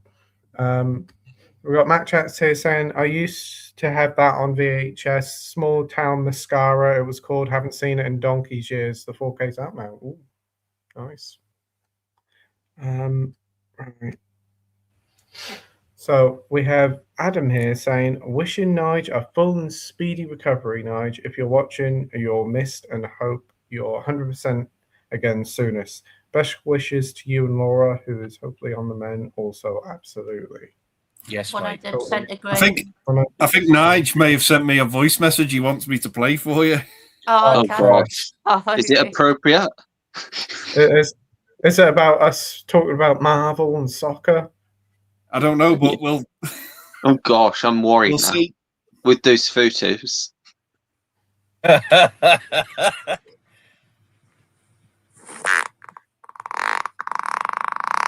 Oh God.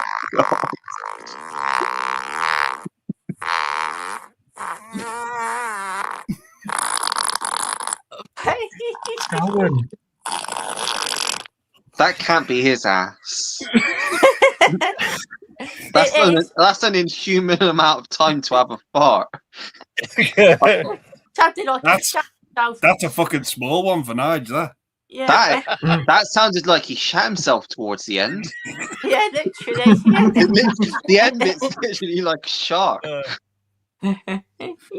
That's just a slight breeze. Yeah. The rest of them are like fucking hurricanes. They can go for a little like House move. China. Yeah. Dirty bastard. Yes. No, well, He's gonna fucking kill, he's that gonna was fucking an kill me for absolute that. wonderful input there from Nige. Cool. Oh wow. Oh. Did he send you the pictures, Scott?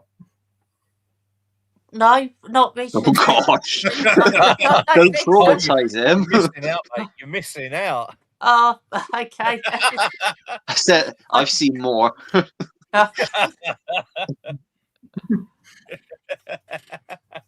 You're in for a treat, Scott, when you see him. Oh, yeah. Okay. Or Oh, yeah, three. that's- Yeah. Yeah. Oh, they're so great. You're going to want to print them out and stick them up on your wall and replace those posters behind you. Oh, okay. Yeah, I'll take your word for He it. said- Nige just said he's going to send you them now. Oh God. Right, get Okay. popcorn ready. You're just anticipating it. Oh, it's Nige going to send him a man. Yeah. Oh, There we go. There we go. Oh, dear. There we go. In one. Oh, fucking hell.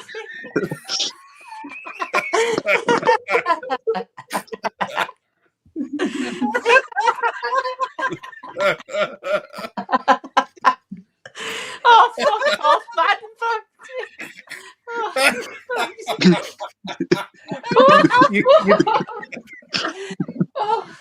Oh, no. Oh, there's more. He's on a bit red, More. Scott. He's only seen one. Fucking hell, what the fuck have I just saw? Oh, God. Oh, So, I've got to so put it you on like that, that, Alex. Scott? He's cropped it as well. There's about four Oh. more of them outside. yeah, very much so. Oh, it's like they're heading for the exhaust port. Yeah. Packed on the surface. GPS.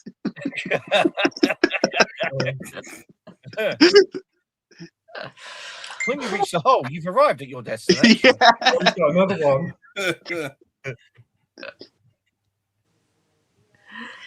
Oh, fucking hell. That's brilliant. Oh, The fucking prick sends me these and he knows he has to fucking crack me. he's got me tonight as well, to be Yeah. fair. It's because it's so random. Yeah. He used to send me some fucking pictures of these big bulbous bee-rooted bell ends, and I just couldn't stop. I couldn't keep it in. Oh, here you go. Oh, yeah, I've seen them all. It absolutely broke me, that did. Fucking hell. That's the place I've broken down on the live stream with laughing like that. To be fair. Yeah. Or at least in a while. Well, your reaction was priceless, Scott. I thought you were going to go, yeah. But you did before. No, it was too funny for me to say that. Oh, yeah. Oh, Oh, I can't breathe. No. Oh. Oh, Oh. right. Got a lot of people chatting between each other. Right, we've got Alan here saying, in relation to the Dirty Harry, would you like to see individual releases like the first one, or more likely a box set which will be released similar to the Elm Street one? Either way, I'll be happy. I'd prefer them to continue with the box sets, but if we get them on 4K, I don't care whatever guys they come in, long as it's a nice limited edition set, be it steelbook or like those box sets, sign me up. What about you, Ollie? I don't really mind. I have got Dirty Harry on 4K, but I've got the bit huge Clint Eastwood set, which has got all of his films in there. So they're all in there. So that costs like 300 quid. So I don't really want to spend like 25, well, however much it would be for a box set when I've spent that much on that already. So I'd rather get some more watches out of those first, so I can say that I've spent my money well. But I think because everyone was saying how good the transfer on Dirty Harry was, I just had to get that. So again, depend on the transfers really. If the transfers are like next level, then I'd probably get them at some point. But I'd rather, because I've already got the first one on 4K and I've got all the others I'd rather get them individually than get another box set. Totally agree. Totally agree. And what a nice box set that Clint Eastwood set is, the £300 one. Pretty much everything in there, isn't it? Yeah, all of his films up to, I want to say, is it the 1517 to Paris or the Mule? The only ones it's not got on there is Richard Jewell and Cry Macho, which I had to import. And obviously it's Juror Number, whatever it was too. But he's got every single other film he's ever done. So even the directed one. So lovely set. Great stuff. Yeah, it's really nice. Yeah. What about you, Andy? What would you prefer? I would prefer them to do them individually, but if they are going to do a box set, steelbook box set, then don't do them individually. Just do the box. Do one or the other. Yeah, great. Totally agree. What about you, Mike? I'm the same as Andy. Yeah. I mean, I didn't pick up the collector's 4K. All I did was just pick up the 4K steelbook. So even if they just done just the singular steelbooks, I'd pick them up. You know, but whatever way they go, I'll be picking it up anyway. You know, because it's Dirty Harry. You know, the first one looked absolutely phenomenal on 4K. And hopefully that if they do release the other ones, they'll put that much love and care into those ones as well. I can't see why not, because it's Dirty Harry, you know. So yeah, however they release them is going to be good for me. Totally agree. Yeah. Yeah. Whatever guys they come in, it's going to be an incredible 4K looking picture. What about you, Scott? Yeah, I'm happy with whatever they do. To be fair, individual releases would probably be the best, but if they've done a big box set like they've done for the Elm Street one, then I'd definitely get it. Yeah. Sooner they release Magnum Force on 4K, the better. I can't wait to rewatch that one. Yeah, I watched that recently on DVD because I bought the DVD collection, so I had the other films. I thought, you know what, put Magnum Force in. My God, I hadn't seen that film in ages. Oh, I loved it, absolutely loved it. That final bit on the boat, like the chase throughout the whole boat, I was like, wow. Is that the one with Hal Holbrook in? Yes. Yeah, I like that one. Yeah, David Soul, Tim Matheson. I'm trying to remember where else was the motorbike cops. Can't remember. It's got my favorite. It's got my favorite scene out of the whole Dirty Harry series, where he goes to the house party. He just mows everyone down. Yeah. Oh yeah, that was brutal. Yeah, absolutely brutal. Yeah. But the only one I'm not too fussed on is the third one. It's still good, but it's the weakest out of all of them, in my opinion. That the Sandra Locke one? Her from Cagney and Lacey, she's in that The one. one that's his girlfriend, yeah. The Enforcer. Yeah. Yeah. That's my least favourite out of the 5. Yeah. I love the Deadpool. I think mainly because of the cast and that as well. It's a lot of fun, it is. Although it may not be the most best Dirty Harry film, but it's just so much fun. And as you said, the cast in it is great. Jim Carrey, Liam Neeson, the bit where they're driving around being chased by a remote control car with a bomb. Oh, wow. I still need to watch that. Yeah. Still need It to is watch fun. it. It is fun. The Deadpool, like Liam Neeson and Jim Carrey's in it as well. Yeah. It's a very fun film. Cameo from Guns N' Roses. Oh, really? Yeah. Yeah. That's interesting. Right, chatting between Bad Lieutenant and Alan. We've got Edward here saying, "Evening, everyone. Hope you're all well. Hope you had a great Christmas and a happy New Year, everyone." Same to you, Edward. Hope you had a great time.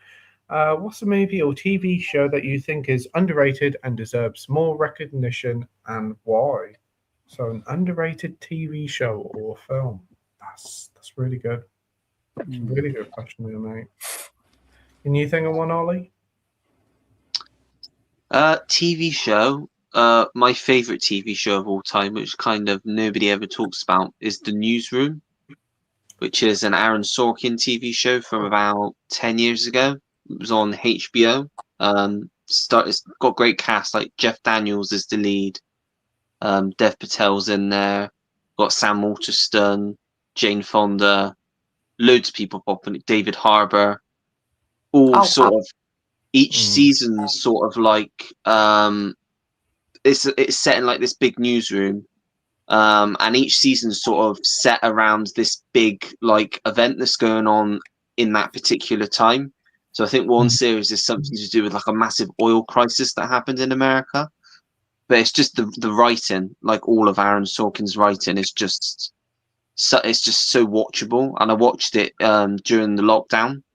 So yeah, I just fell in love with the characters, and yeah, it's got a great theme by Thomas Newman, who's my favorite composer. It's just highly recommend that if you've not seen that. Great stuff. Wow, what's it called again? The Newsroom? The Newsroom, yeah.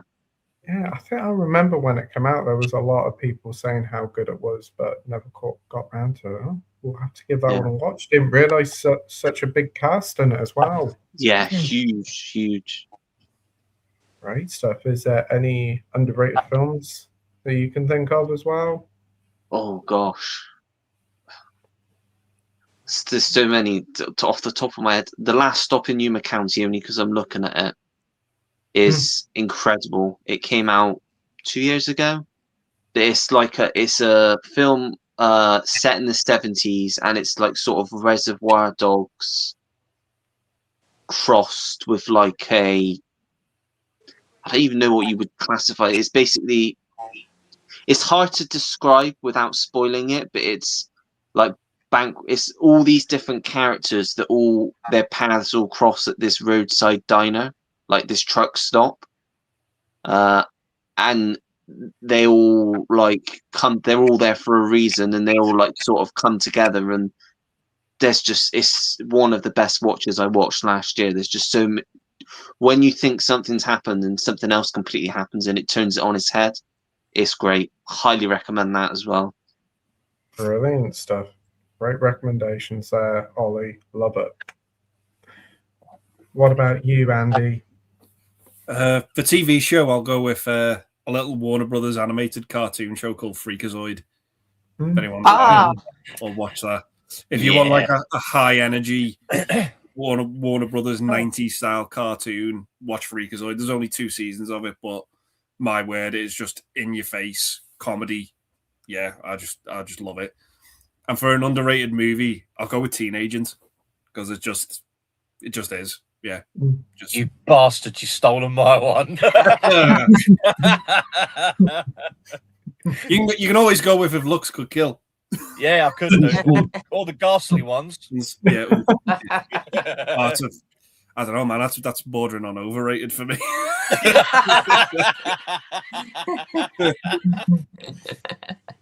The Ghastly Agent and Team ones. Oh, Yeah. great stuff. Teen Agents, the movie of the night. Give it a watch. Yeah. Well, definitely will be searching out for that one. Great stuff there, Andy. What about you, Mike? TV show.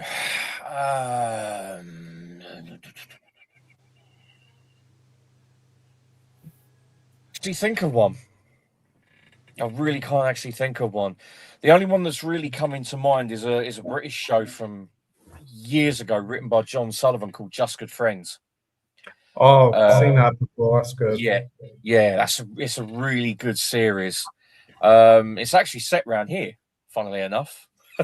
Oh, nice. Which I didn't even recognize at the time. It was only when they started showing it on. I think it was Great TV, or it might have even been Gold, that they were saying about things like Chipping-Onga and all that, and I'm like, really? Okay, fair enough. So, yeah, I think that would have to be my underrated one. It really would. It's well written, and there is some good laughs in it. For underrated film, yeah, I'm gonna have to say Teen Agent. Really am. I just can't tell you how fun that film is.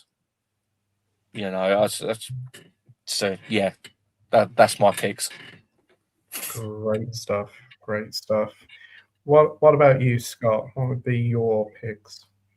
I'm not too sure about TV show because I'm not really great with TV, to be fair. There's a lot of TV shows I haven't watched, unfortunately. But for film, I might go with Higher Learning. That film's absolutely phenomenal. Yeah. So underrated. It's quite upsetting and heartbreaking in parts, but the acting is just insanely good. It's such a well-made film. Brilliant stuff. Amazing Great. film. Yeah, it's great. I need to watch that one. That's another one on my watch list that I do need to check out. But brilliant pick there, Scott. Cheers, Pete. As for me, I'm going to go with Santa Sangre for film. Watched that one a couple of years ago. Didn't know nothing about it. Saw the time for 2 hours and a bit. Or this is going to be a drag, but no, what a brilliant film. It's by Jodorowsky. Feels kind of a bit like a Psycho-like film, but kind of molds into a bit of a giallo towards the end. But it's really cool, creepy film, great soundtrack, and yeah, I need to rewatch it. I had a blast with it. As for TV shows, I'm going to do a recent one because the brand is damaged, but the Star Wars TV series Andor, I think there's not been a better written show this past decade than Andor. It starts off quite slow, but while Star Wars hasn't been good, this is great. Some of the best writing I've seen, some really good storylines. So there's like a 3-story tier partway through this second season, and it's just jaw-dropping what they've done with it. And it's hard to think that this come out of Disney that reuses the same ideas all the time. This is such a bold and brash thing for them to do. So even if you're not keen on Star Wars now, but just want a good, interesting story with some great characters, definitely give Andor a watch. Right. I think I might have to leave it there for this evening, lads, as I've got work in the morning. But it's been an absolute blast and an absolute joy. Worries, And it was great to meet you, Ollie. Really, Yeah, is, man. great to meet you as well. Thanks, mate. I really do appreciate it. I'll stop by your channel and I'll try and catch some of your videos. I'll have to check yours out as well. Yeah. What's yours? Is it that other retro guy?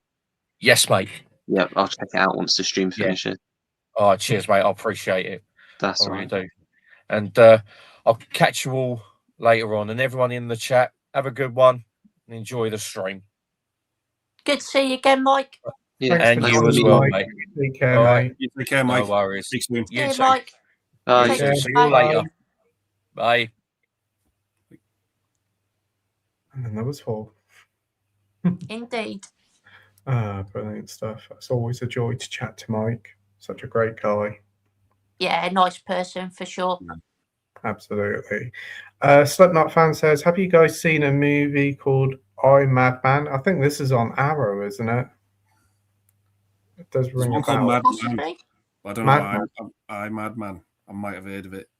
Yeah. Yeah, I've heard of it. I don't really know much about it, though. No. What about you, Ollie?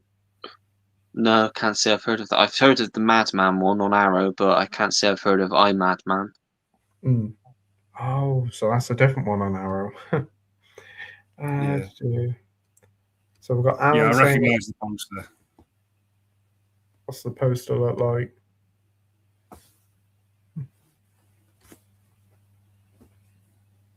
Oh, yeah, it Oh, does look yeah. familiar. Yeah.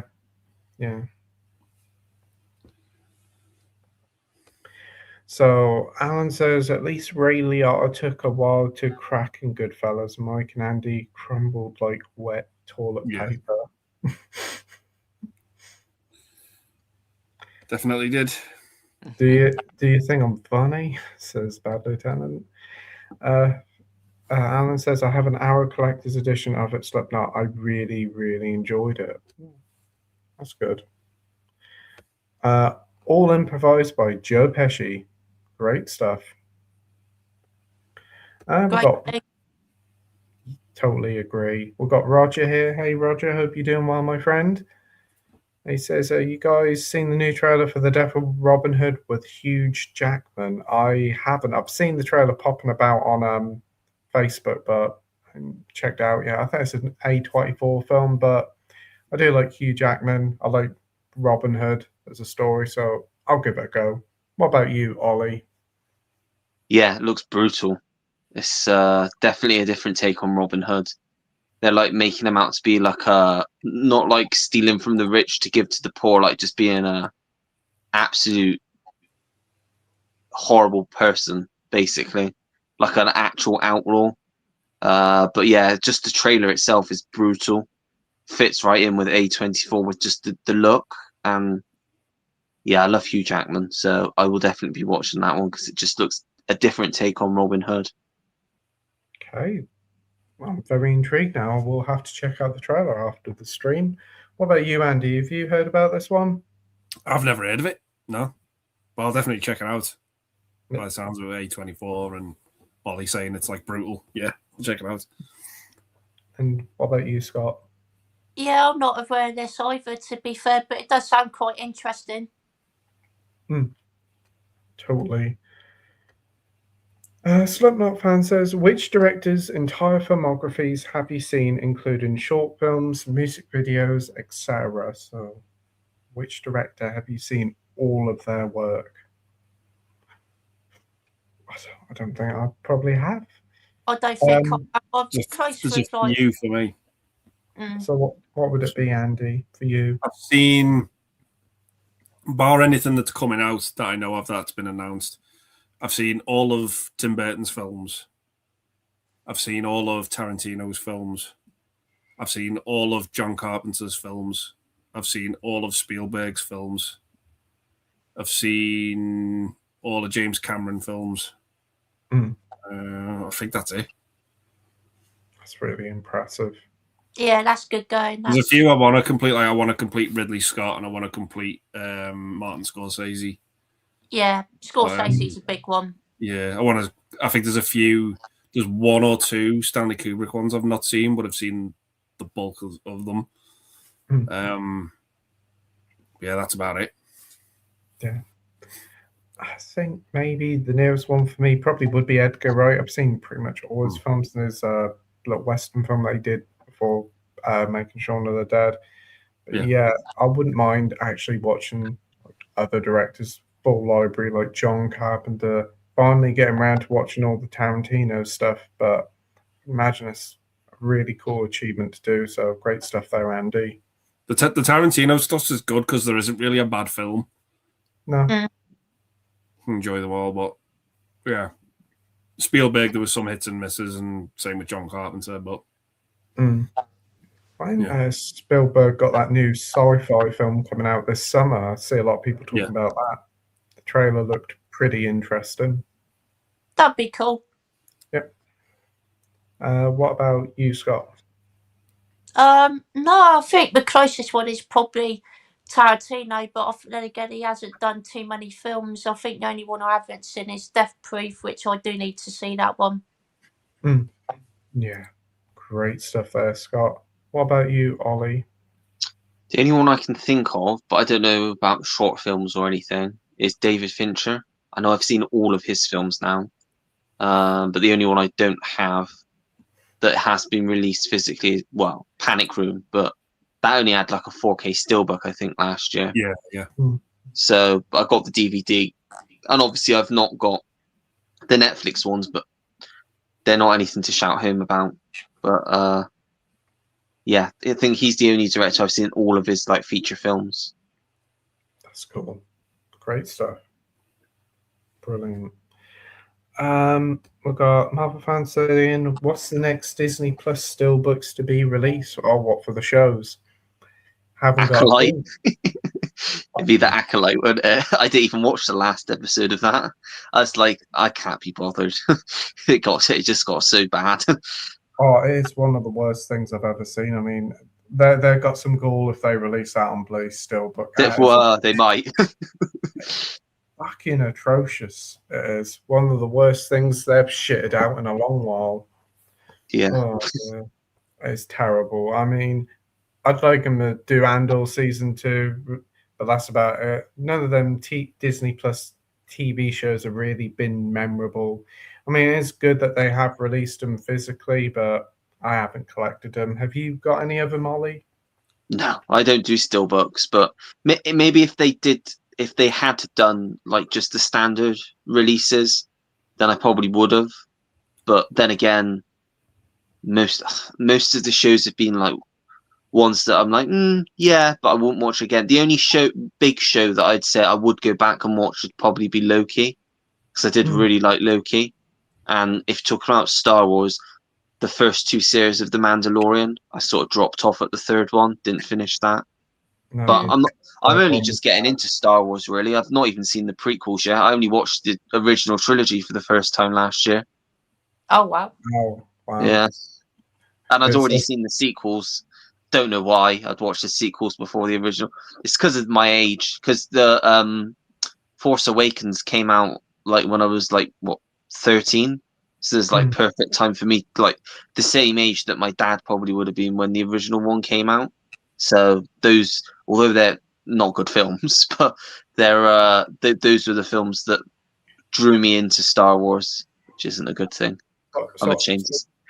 So coming from somebody who's never seen the original films till obviously the past year, what did you think of Rise of Skywalker, someone who's only seen the new trilogy? Well, when I first watched it, I didn't understand, because obviously I knew, obviously I knew of the story in the original trilogy, but I didn't really know much about the Emperor. So to me, it just watching it as a film, it just felt like there was too much in there, and I didn't know what the film was going for. I think that was the problem. They just crammed so much into that one film, so many characters, and I just don't know what. I don't think they knew where they were going. They was like, I think because obviously J.J. Abrams started it, and then they went to Rian Johnson, and then it was supposed to be, I think, was it Colin Trevorrow was supposed to do the last film, and he stepped out or got fired or something, so they had to get J.J. Abrams back, and he obviously had a completely different vision to what it was supposed to end like, so that's why we ended up getting what we got. So yeah, they're not films I'd ever go back to again. The new sequels, I'd rather watch the original ones, and I need to watch the prequels at some point. That's a really good take on the Rise of Skywalker. Too much stuff put in it. That's a really good take on that. Yeah. But the prequel trilogy, they're not too bad. Phantom Menace has its moments. Attack of the Clones, yeah, it's got its charm. But Revenge of the Sith, you're in for a treat for that. You're in for a treat. Yeah. That's the best Star Wars film for me out the original 3, Revenge of the Sith. Yeah. It's got some of the best Star Wars moments, some of the best lightsaber battles. It's just epic. It is. Yeah. You're truly in for a treat with that one. We went to see it at the big screen last year, and like, all the Nice. crap that's come out of Star Wars is like, oh, all is forgiven just watching this amazing, brilliant film again on the big screen. Just go back to that, please, Disney. But as a really good take there, Ollie. And I hope you enjoy the prequel trilogy. Look forward to hearing what you think of them. Great stuff. So, what about you, Andy? Do you collect any of the Disney Plus Steelbooks and all that? The fuck.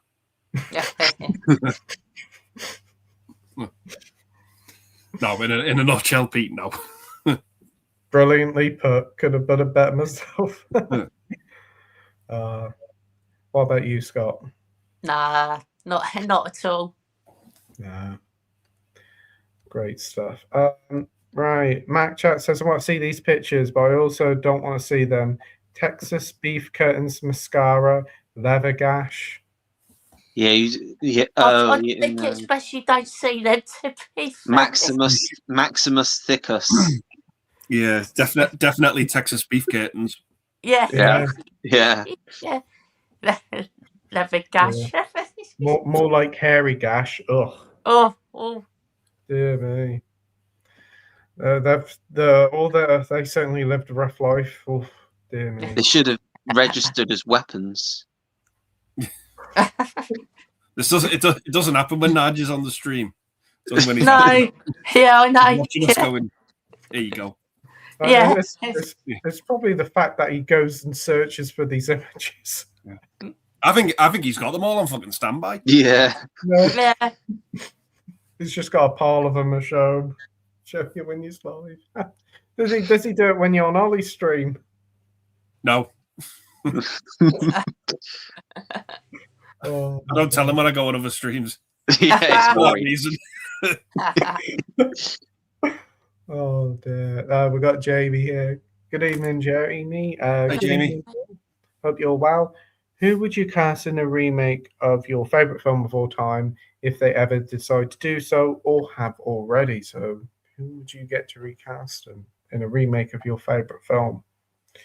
That's a very good question there. So, you want to go first, Ollie? That's a hard question. I honestly cannot see anyone other than Tom Hanks playing Forrest Gump. I don't know how it would work. Just because of I don't know if there's any actors working today that could pull it off as well as he did back then. I agree. Yeah. It's just too difficult because that is my favorite film of all time. So I couldn't. Yeah, I don't know. I'd be stumped on that because I don't want to give an answer that's a cop out because I just can't really think of anyone of that age that could probably pull it off like Tom Hanks did back then. Yeah. And the actors about these days, none of them really show they could be the new Tom Hanks or anybody. Yeah. Yeah. Very true. What about you, Andy? It's a tough one, that, because I don't really have a favourite film. But yeah, I don't know. If I had to recast someone, I'd probably go with recasting Harrison Ford in Star Wars with Kurt Russell. Oh, yeah. Interesting. Good shout. That's a really good one. Very nice. What about you, Scott? Well, favourite film has been obviously remade by Zack Snyder back in 2004, I think it was. Dawn of the Dead.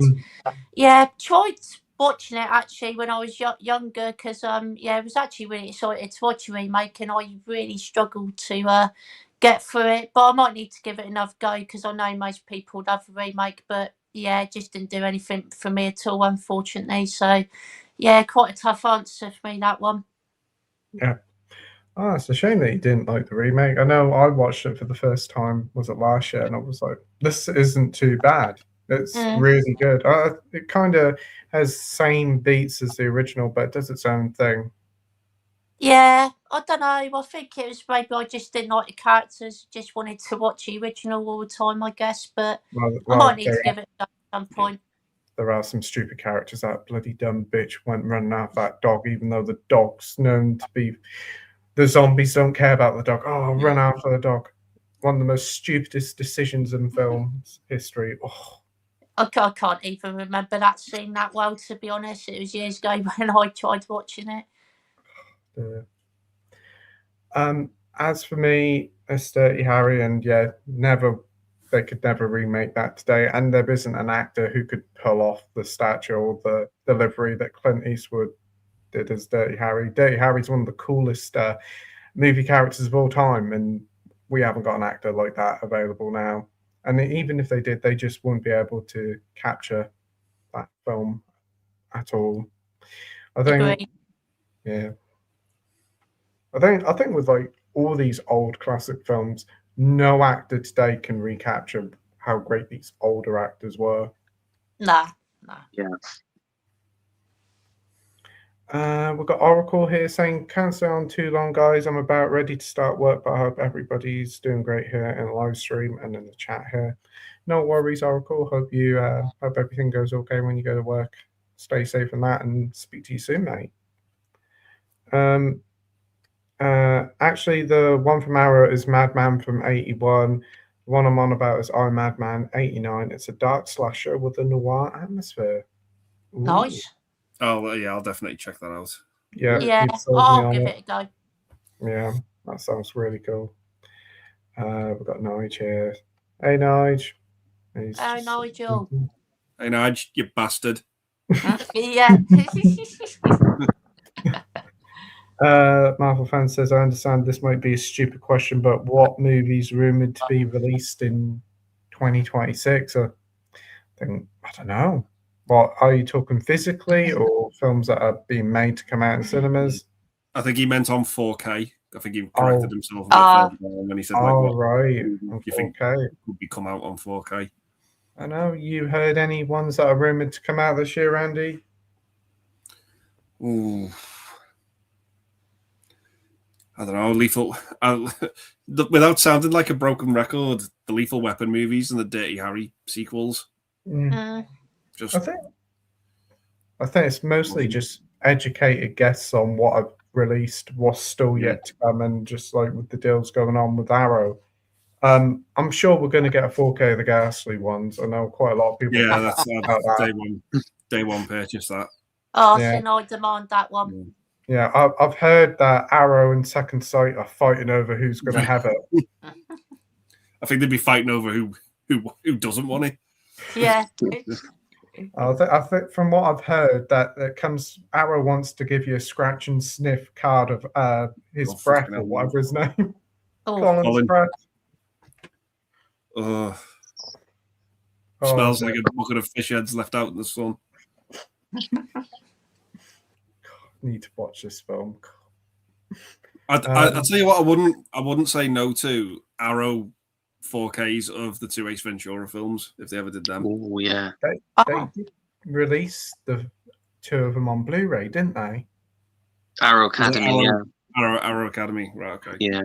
Yeah, on Blu-ray. So a 4K of it would be great. Yeah. Yeah, if they did like the chunky box set or the box set like they did for Conan. Yeah. Yeah. I wish they'd release that over here, the Conan films as well. That'd be nice. Yeah. What about you, Ollie? I've not really heard anything. I mean, I don't know if like maybe more of the Bond films. I mean, that would make sense. Like go to the Roger Moore. Yeah, Roger Moore stuff, and then Pierce Brosnan, and just do all of. I mean, might as well just do all of them at this point. I mean, makes sense considering we've got the Sean Connery ones now. It's like it would be a bit pointless if they just stopped there. So I'd imagine we probably will get some at some point this year. Yeah, hopefully so. License to Kill as well on 4K. Yes, please. Yes, please. What a film that is. Yeah. What about you, Scott? I'm not too sure, to be honest. I'll tell you what I would love to see, though, the 4K edition of 1958's Dracula with Christopher Lee. That'd be awesome. Yes, definitely. I'd love for Hammer to release it. I do worry that Studio Canal might get it. But hopefully Hammer gets it, puts it out in a nice big chunky box set. I'd be getting it if they did. That is for sure. Yeah, that and Rasputin the Mad Monk, they would be perfect for those big box sets. Mm. Because they're also doing loads of smaller box sets, Hammer are. I'd love for them to do individually the On the Buses films on 4K, or That'd be good. Yeah, I'd be getting Well, those. I love those films. I'd love it if they did that. I just think it'd be perfect. Yeah, it would. I agree. We've got him here, Nige, Rockgod, saying, "Evening lads, good, I can't be odd. Me throat is as sore as a honeymoon's fanny. Had no idea that Casino Collector's Edition sold out." Yeah. Wow, already. Wow. Well, it is on HMV's website. Yeah. Is it? Oh, It's like the Universal ones, you know, like the Casper one they came out in the Nosferatu one. Yeah. They've done one for Casino, but on HMV it's gone. definitely That's shows physical Wow. media is still thriving. Yeah. Physical media is not fucking dying. Let's go. Yeah. I've got into a habit of checking HMV like every day to see like Yeah. in the morning just to see if they change anything. Like I think today they put up Predator Badlands on 4K. It's finally getting a release. Yeah, I see I wouldn't that. mind getting that. Yeah. So I watched they had the they've got a steelbook version and just a standard with what I assume is going to be a slipcover. The artwork for the steelbook looks terrible. Oh, The 4K and the Blu-ray looks nice. Yeah. But hope you feel better soon, Nige. Take Yeah. plenty of get both rest. soon. Have some nice ice cream to soothe your throat and a lozenge or two. Marvel fan says, "Sorry, I meant what movies?" Oh yeah. Yeah. Everybody's wishing Nige get well soon. Absolutely. We've got Thomas Jones 392 here. I'm so excited for the Shout Factory's 4Ks of Outbreak and Piranha coming out in March. Yeah, I saw that. Yeah, that's going to be quite interesting. Oh, very nice. Any takers here, guys? Anybody's interested in getting them? I might get Outbreak, but if it's the Piranha, the Joe Dante one, he's another director I've seen all his movies for. Yeah, Nige gave me the Scream Factory one. What about you, Scott? I might do. I do actually really like Outbreak, to be fair. I think that's a really good film. I haven't seen it in a while as well, so I might get that. Piranha the original I actually never seen before, so I do really want to watch it, so I might actually get that as well. And what about you, Ollie? I'd like to get Outbreak. I probably wouldn't get the Shout Factory 4K because it's probably a bit expensive, but it is one I enjoy. I'd like to get I think there's a German Blu-ray, so I'd probably get that. But yeah, the only Piranha I've seen is it Piranha 3D? What a bonkers film! That is a crazy film. I love it. It's not usually my type of film, but I absolutely loved it. It's just so messed up. Yeah, didn't they do like a sequel, 3 Double D or something? Yeah, I've not got that. I want to watch it though. I've not seen that one. There's a scene where David Hasselhoff's in it, and he's in like his Baywatch gear, and he's like running, and then he trips over and falls over, and then he just gets up and he goes, "I'm old as shit," and he just gets up and carries on. Oh, that sounds great. Yeah. Haven't really dived into the Shout Scream Factory films much, but yeah, I wouldn't mind getting a 4K of Outbreak. Probably will have to look at their library and see what they do. We've got Nige back saying, "This year I'm excited for Salem's Lot." Definitely. That's a really nice release. Fright Night Part 2. Never seen it, but yeah, I wouldn't mind getting that. Scream 4, Scream 7, and hopefully Freddy vs. Jason and the remake of Nightmare on Elm Street, both on Arrow. Nice. They all seemed like sure bets to me. They've got to happen. Like Freddy vs. Jason, Nightmare on Elm Street remake. Yeah. Thomas says, yeah, Scream 4 is a must need for me. I need that ASAP. Yeah, I think like a leak came out saying that it was going to come out at the same time as Scream 7. So hopefully not too long to wait. Matt Chat says, box set of Magnificent Seven films, great show. I'd love to see a box set of the Dirty Dozen films as well. Yeah. We've got Andy Like Stuff saying, Happy New Year, lads. Happy New Year to you, Andy. Oh, Andy. Andy. Chirpy Chase in Caddyshack is hilarious. Well, I do need to watch that one. Have you seen Caddyshack, Ollie? No, it's not one I've seen yet. I've heard it's one of Chevy Chase's better films, so I'll have to try and track that one down and give it a watch. Yeah. What about you, Andy? Yeah, I've seen it a few times. Yeah, it's one of his, like Ollie said, it's one of the better ones, for sure. And what about you, Scott? Yeah, I've seen it before. So it's a good film. I did really enjoy it. It's very funny. Didn't they do a sequel, Caddyshack 2, as well? I've heard it's terrible. Well. We've got AFC 89 saying, hope you guys all had a great Christmas. Hope you had a great Christmas too, mate. Definitely. Yeah. Have any of you seen A Christmas Story? Yeah. Yeah, I've seen it before. Yeah, it's pretty good. I've seen the sequel as well. Oh, yeah, they did that a couple of years ago, didn't they? Yeah. The sequel's not bad. It's not as good as the first one, but yeah. Well, that's good to hear. The only way to get it on Blu-ray over here is with the 4K. Really? Oh, what? Yeah. The Christmas Story? Wow. We never got a standard Blu-ray release. That's wow. Pretty rubbish. And I'm pretty certain that sequel only got released over in America, never got a proper release over here either. No, it got a digital release, I think, in the States. Yeah, because it was a streaming film, I think, on HBO or something. Obviously, had to bootleg it, but yeah. So the only way I can watch it, but yeah. It has to be done when they don't release them. Has to be done. Yeah. Well, yeah. No, the first Christmas Story is really good. It took me a couple of years to warm to it, but yeah, it's a Christmas staple for me now. I watch it every December. Nice. Yeah, I've seen it once, and I quite liked it. I thought it's got a lot of charm to it. Yeah, it does. Yeah. Seen it, Ollie? No, I've never seen that one actually. Yeah, it's definitely worth watching. I can see why it's a big hit in America. Yeah. Play it all the time over there, like on a loop 24/7, I think. Yeah. What about you, Scott? Seen it? No, I haven't actually, but I think I might have seen clips when I was younger, but I definitely haven't seen it all the way through. Yeah.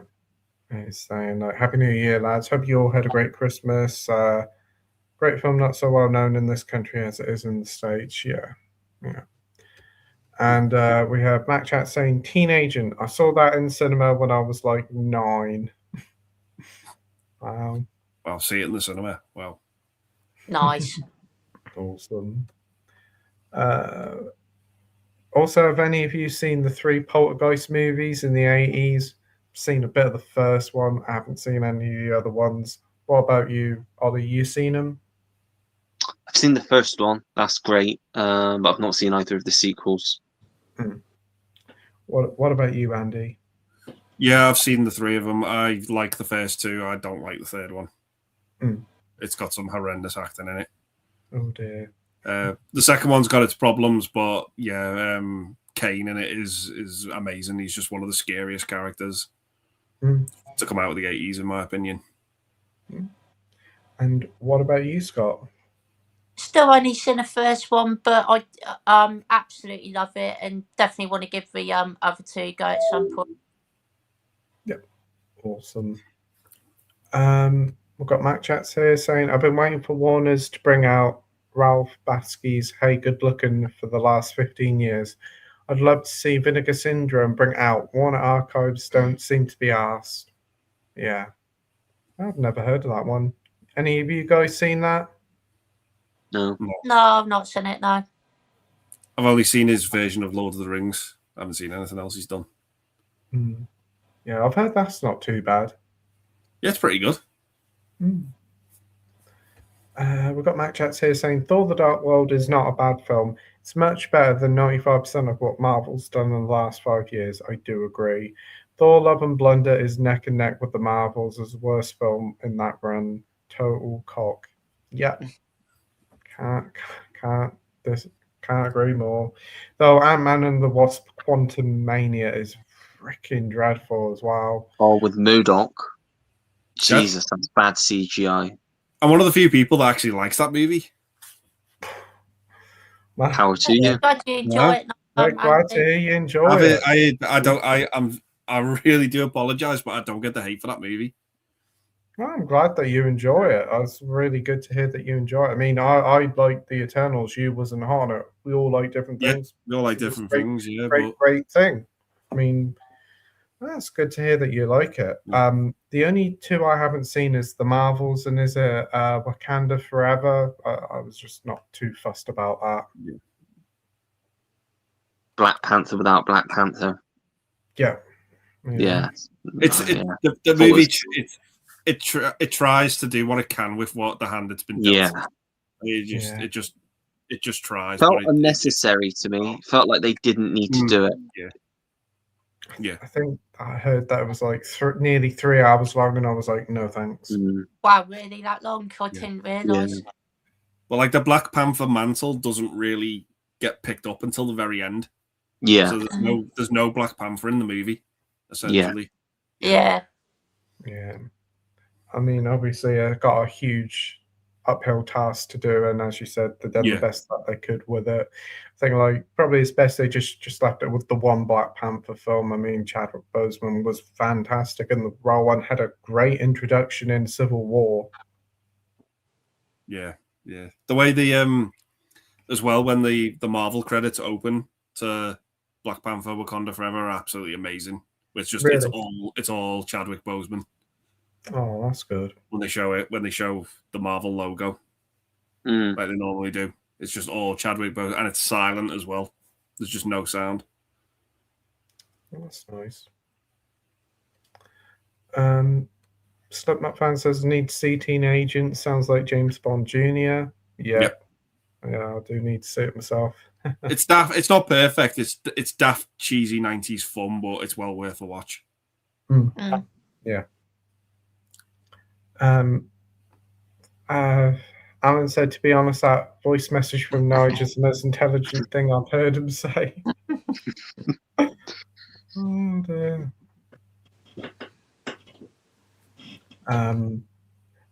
Slipknot fan says, oh, did you see my message earlier? I was saying that Arrow film Madman, the movie I was talking about, was that one. Yep.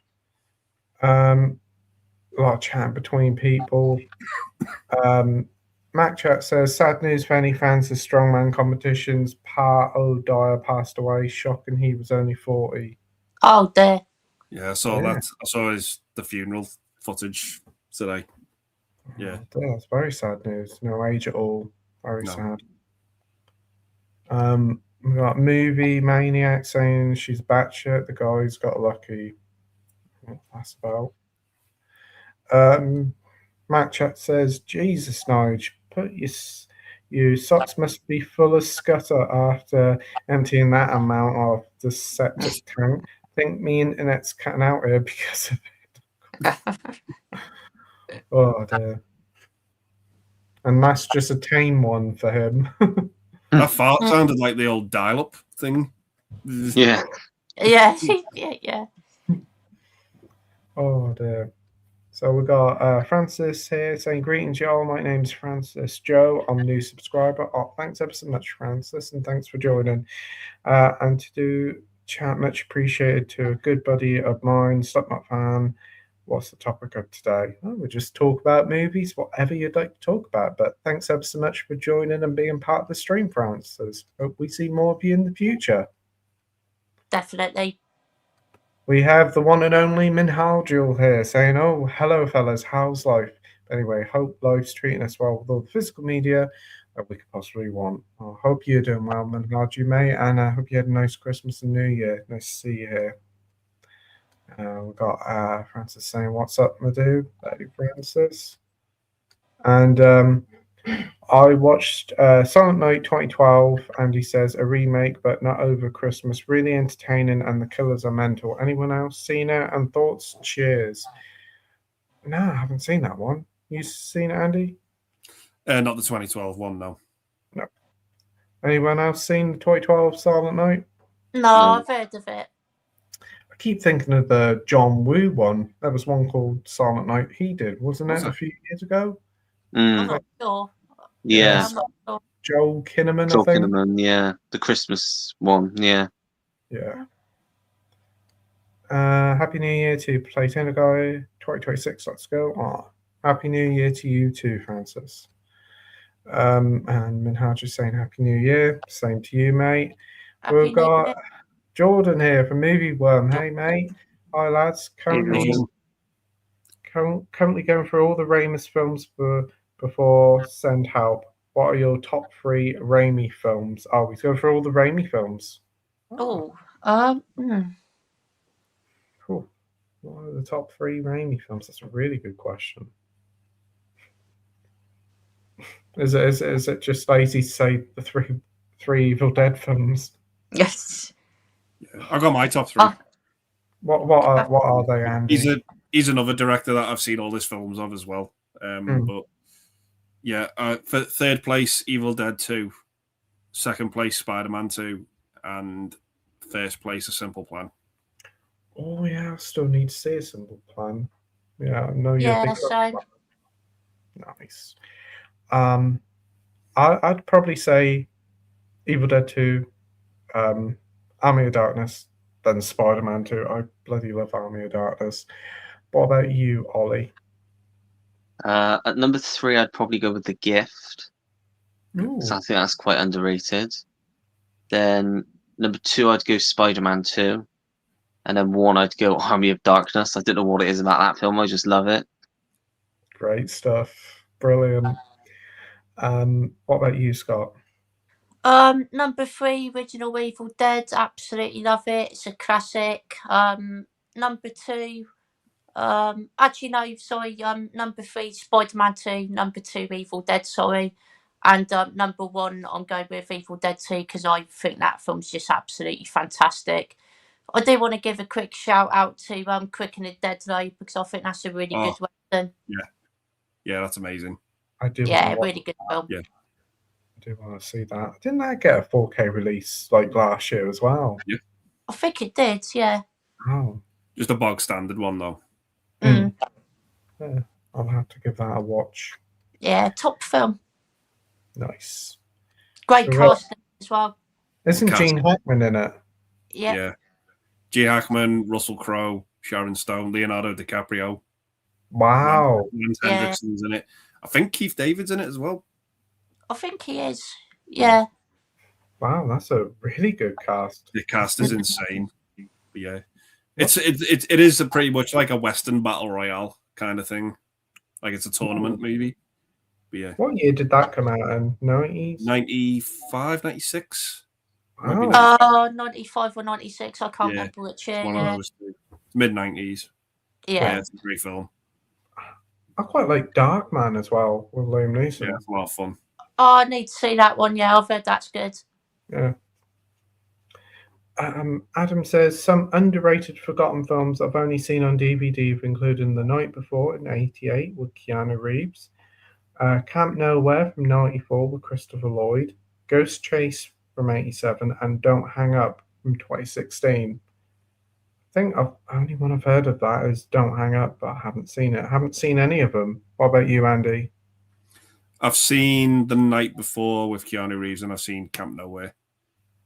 The Night Before is pretty good. It's like Keanu Reeves is going on a date with Laura Loughton, and then he can't remember what happens, but he wakes up the next morning, and I think she's been kidnapped or something like that. It might be later on in the night, but it's just kind of like a retrace your steps type of movie. She tries to get her back, and Camp Nowhere is a lot of fun. It's Christopher Lloyd. It's pretty much these kids who they make up their own sort of camp, and they like kind of pay Christopher Lloyd to be like the head counselor, so the parents don't find out. Really, they're just really goofing off. But it's one of these early '90s movies. It's just a lot of fun, like Little Giants or Dennis the Menace. It's that kind of movie. Just really, really easy watch. Yeah, it's fun. Oh, great stuff. Well, might have to check them out. What about you, Ollie? Seen any of those? I've heard of Camp Nowhere, but I've not seen it, and I've not seen or heard of any of the other ones actually. No worries. And what about you, Scott? Not seen them, unfortunately. I have heard of Night Before, Camp Nowhere, and Don't Hang Up, but I haven't seen them yet. So next up, we've got Max that's saying, I Madman is fucking fantastic. Great show. It's an underrated 80s slasher, was called Hardcover in the UK. Same director as The Gate. Yeah, a must see, very creative and underrated gem. Wow. Really selling it tonight. I do I need to couldn't watch get it. into a gate, unfortunately. I thought it was a bit I couldn't. bland. Yeah, I haven't was the seen same. that. Yes, yeah, it just didn't really do much for me, unfortunately. Slipknot fan says, I really need to see Ghost Chase again. Saw that a long time ago. Barely remember anything about it except for the old man puppet. Haven't seen it in years. Might rewatch it the weekend. Matt Chat says, director's filmography I've seen all of. Just finished all the Clint Eastwoods and Woody Allen's. One bad film in the bunch from both of them. Very impressive. Nice. Very good stuff. Yeah. Oh dear, what have I done there? Yeah, just chatting between each other. We've got Stephen here saying, Evening, Scotty, give us a tune, mate. Hello, Stephen. How's it going? It's the eye of the tiger. It's the thrill of the fight, rising up to the challenge of our rivals. And the last night survivor stalks his prey in the night, and he's watching us all with the eye of the tiger. That is a tune, mate, from Rocky 3. That is a blooming tune. What a tune is that? What's the one you're gonna do tomorrow, Anne? I think I might do Stephen's. He's requested another one for me. It's Buddy Dracula by Rob Zombie. A fucking awful song it is. I haven't heard it in years. I can't actually remember how it goes, except from the fact I absolutely hate it. So that should be a fun one. I look forward to watching that. Do you still upload them to YouTube as a short? No, I just messaged me saying, tell that bellend to stop fucking singing. And the answer to that is no. Always about the tunes, Nigel, mate. The tunes. Oh, do you still put one on your YouTube channel? No, I got like a warning for a couple of them, so I just left it and decided to stick to Instagram and Facebook. That's a shame, but yeah, they'd certainly highlight of everybody's day seeing you upload a tune every day. Thank you, Pete. There is actually quite a few people that really do enjoy them and find them funny, to be fair. So, yeah, it's good to know that people actually get entertainment out of them. I think it's just a nice little pick-me-up every day for people, I think. Yeah, just a bit of fun at the end of the day, to be fair. Oh, you certainly give it you all. Yeah, that's true, yes. We've also got Stephen saying, I'm praying that The Hills of Ice 2006 gets a 4K this year. But being a Fox Disney title, I'm not holding out my breath. One of my favorite all-time horror remakes. Now, that would be a great one for a 4K release. I loved it. I thought it was so much improvement over the original. It is such a great, brutal film. I'd love for it to get a 4K. Have you seen it, Ollie? I've not seen the original one either. You're not missing much with the original. Oh, okay. But what about you, Andy? Would you like Yeah, to see I have fun with the remake. It's a hell of a lot more gory than the original. But yeah, it's a fun remake. I do enjoy it. Yeah, I haven't seen the second one, the sequel to the remake, but I've heard that's okay. It's all right. What about you, Scott? Seen it? Yeah, watched it a few years ago. It's brutal, to be fair, the remake. It really is brutal. It's fantastic. It's definitely a lot better than the original, for sure. Definitely. I don't mind the original, though, to be fair. It's all right. Yeah, I don't mind it. I don't mind the sequel to the original either, which everyone says is terrible. Yeah, I need to give that a go, to be fair. Didn't that It kind come of- out with Arrow? Yeah, they both did. Yeah. Oh, It kind of does. It pulls the old Silent Night, Deadly Night Part 2 trick where a bulk of the movie is just the first movie in flashback. Oh, right. oh dear. Yeah, but not as bad as Silent Night, Deadly Night Part 2. Hmm. So we have Mac Chats here saying Piranha 3 Double D is awful. Director John Gallagher, son of Clue. His style just didn't go down well with me. I do enjoy his feast films. They're worth catching, but just pure creature feature, batshit insanity. Yeah, I've only seen the first of the D ones, but I wouldn't mind checking out the Double D ones. Should be pretty daft, especially with Andy saying about David Hasselhoff in it. Oh, I've heard it's absolutely ridiculous, to be fair, the Yeah. sequel. Kind of feels like a bit of a precursor to the Sharknado films in terms of quality. I've still not seen those.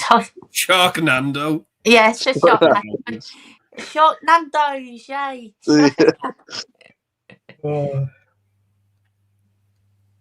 Sprout was one of my favourite 4K releases. Sprout. Sprout. Spawn was one of my favourite 4Ks, surprisingly, last year. Always loved it. Cheesy CGI and all, but the Arrow release absolutely blew me away. It was like watching it for the first time again.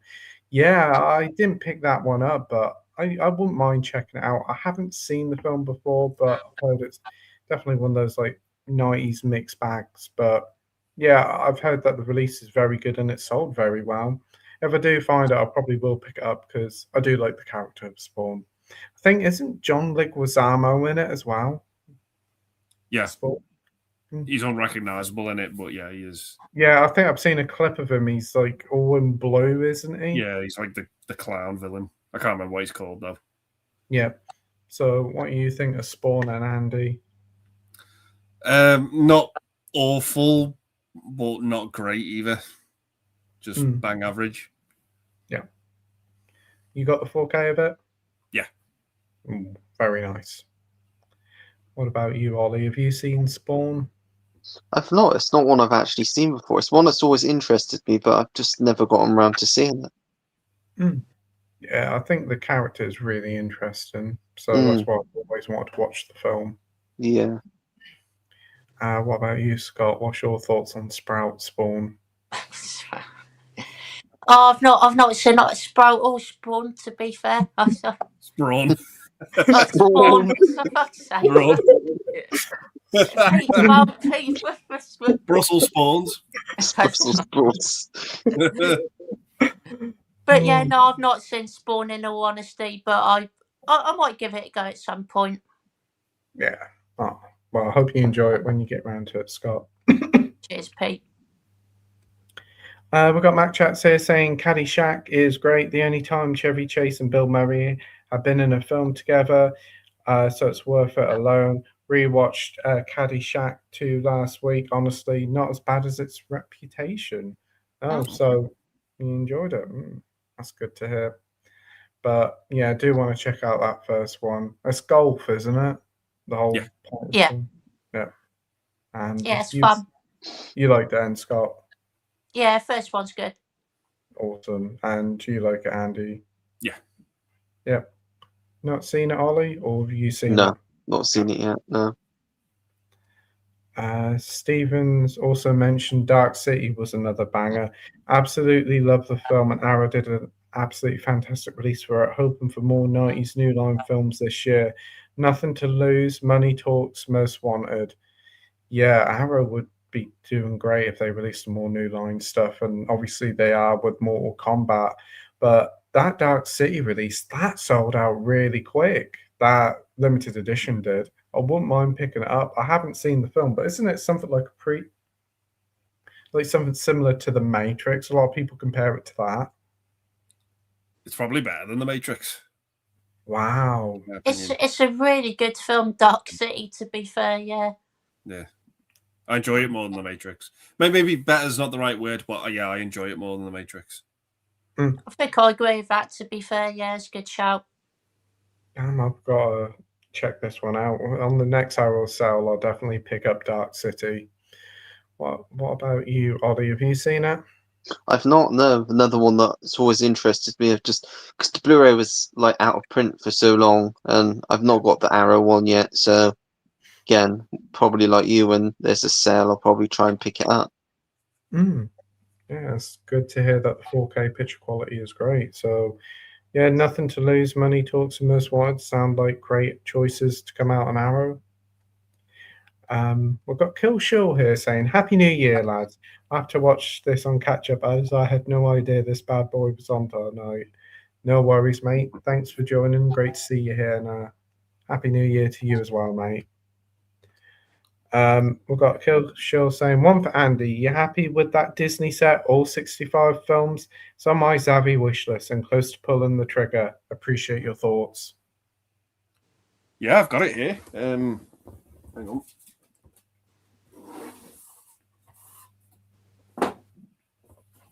Yeah, it's 62 films, but yeah, there's the bad boy. Oh, wow. Oh, that's gorgeous. So yeah, this has got, yeah, it's everything from, yeah, all the animated stuff from Snow White all the way up to Moana 2, I think. So yeah, there's the first page.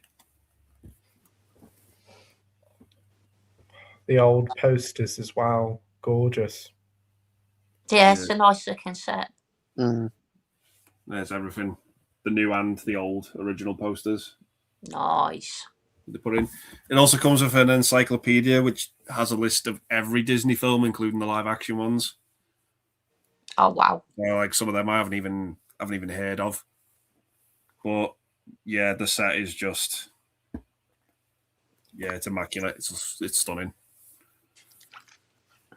Get our card with it as well. All Blu-rays?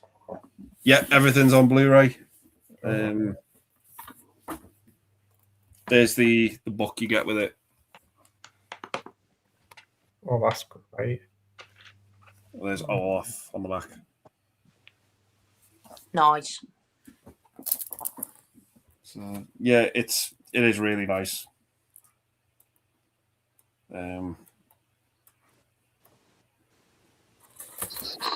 Yeah, there's Scrooge McDuck and Huey, Louie, and Dewey. But yeah, it's if you're a Disney fan and like the Disney animated stuff, it's well worth getting because it's the complete set.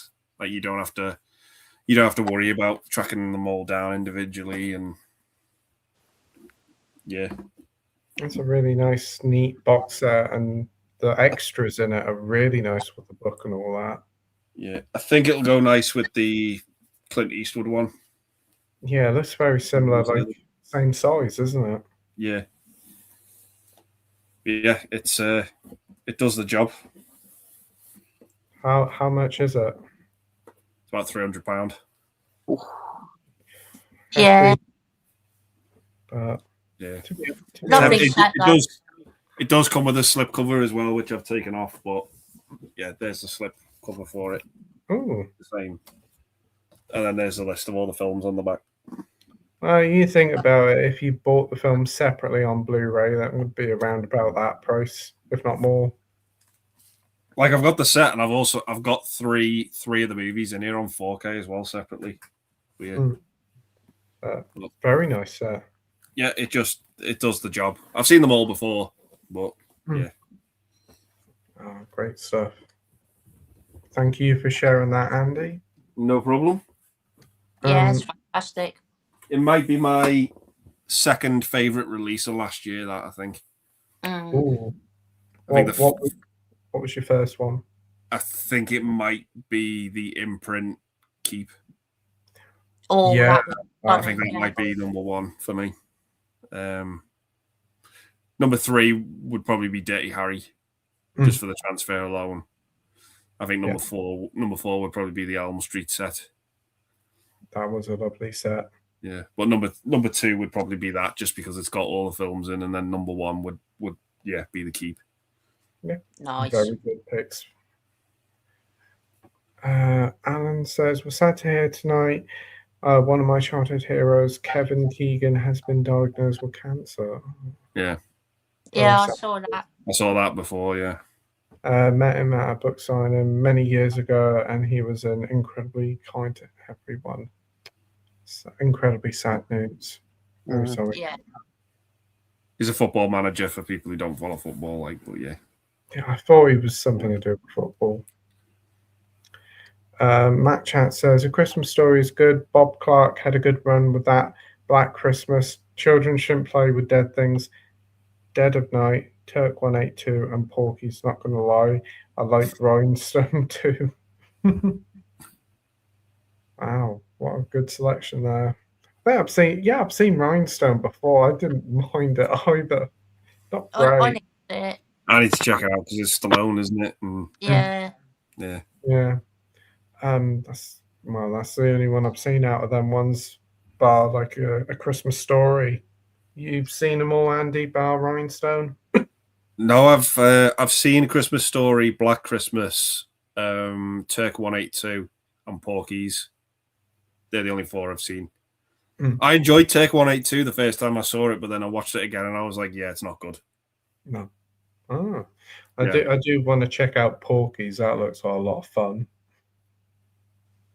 Yeah, it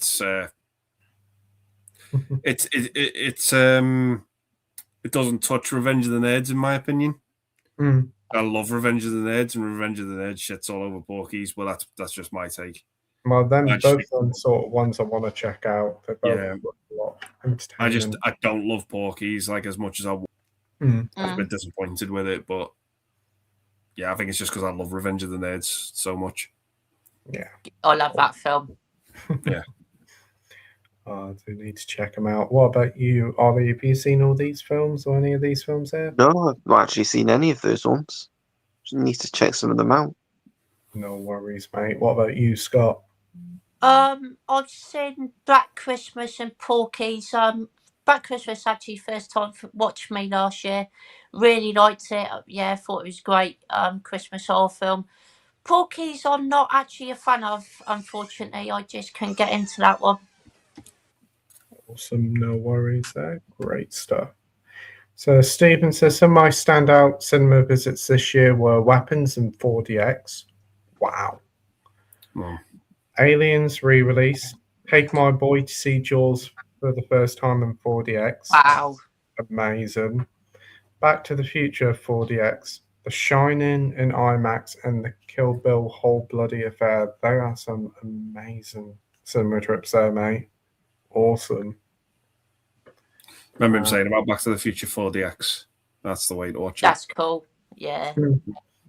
Yeah, I bet seeing like old films and like 4DX is really cool. I mean, taking your kid to see Jaws as well on the big screen, amazing stuff. Physical Alan says, I'm a big fan of Darkman by Sam Raimi. The 4K is an excellent transfer. Oh, Nice. 4K of it. Oh, I'm going to gather it's like... Green Factory. Yeah. Shout out Screen Factory, yeah. So we only had a Blu-ray release over here. I think it's a Blu-ray trilogy, I think. Killshaw says, last one I watched was Black Christmas 74. Never seen. I thought it was bloody awesome. Can't believe it passed me by. And I'm sure you guys have seen it. P.S. A Simple Plan is amazing. I really need to see Simple Plan, to be fair. Is that with Billy Bobby Blue, Billy Bobby Thornton? Billy Bobby. Yeah, Billy Bob Thornton. Bill Paxton's in it as well. It's like my favourite Bill Paxton film. So as well. So he's always on fire. He is. He's a superb actor. I don't know if it's out of print, but the Arrow US 4K put it out. Yeah. Never got a release over here on Arrow? No. Such a shame. It got released like the same time when Trick or Treat did. When Arrow did the US version of that. But then that got released over here with the 2 different slips. What a Simple Plan, never.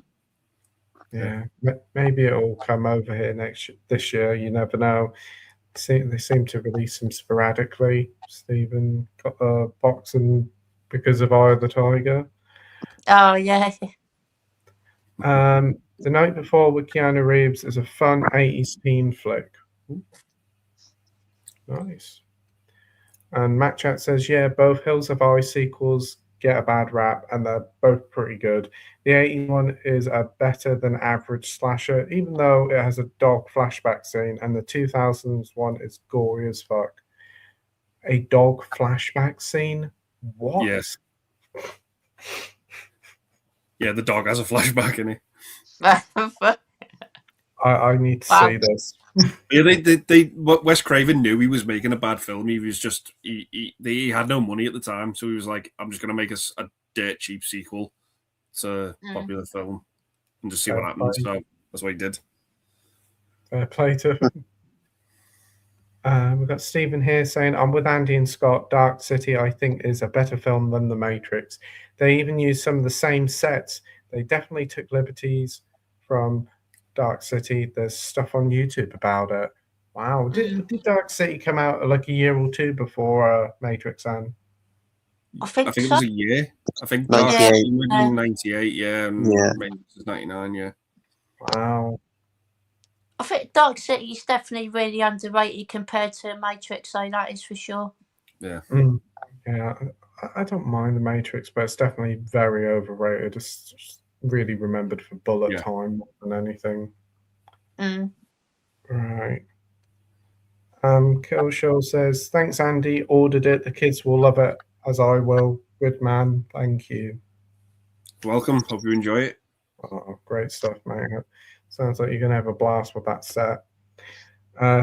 Yeah, awesome stuff. And Killshaw says, right, mustache, good health to you all. Oh, must get you to 2,000 subs. Shucks. Thanks ever so much, Killshaw, and thanks ever so much for joining, mate. Always a pleasure to see you here. But yeah, we're actually at the end of the stream.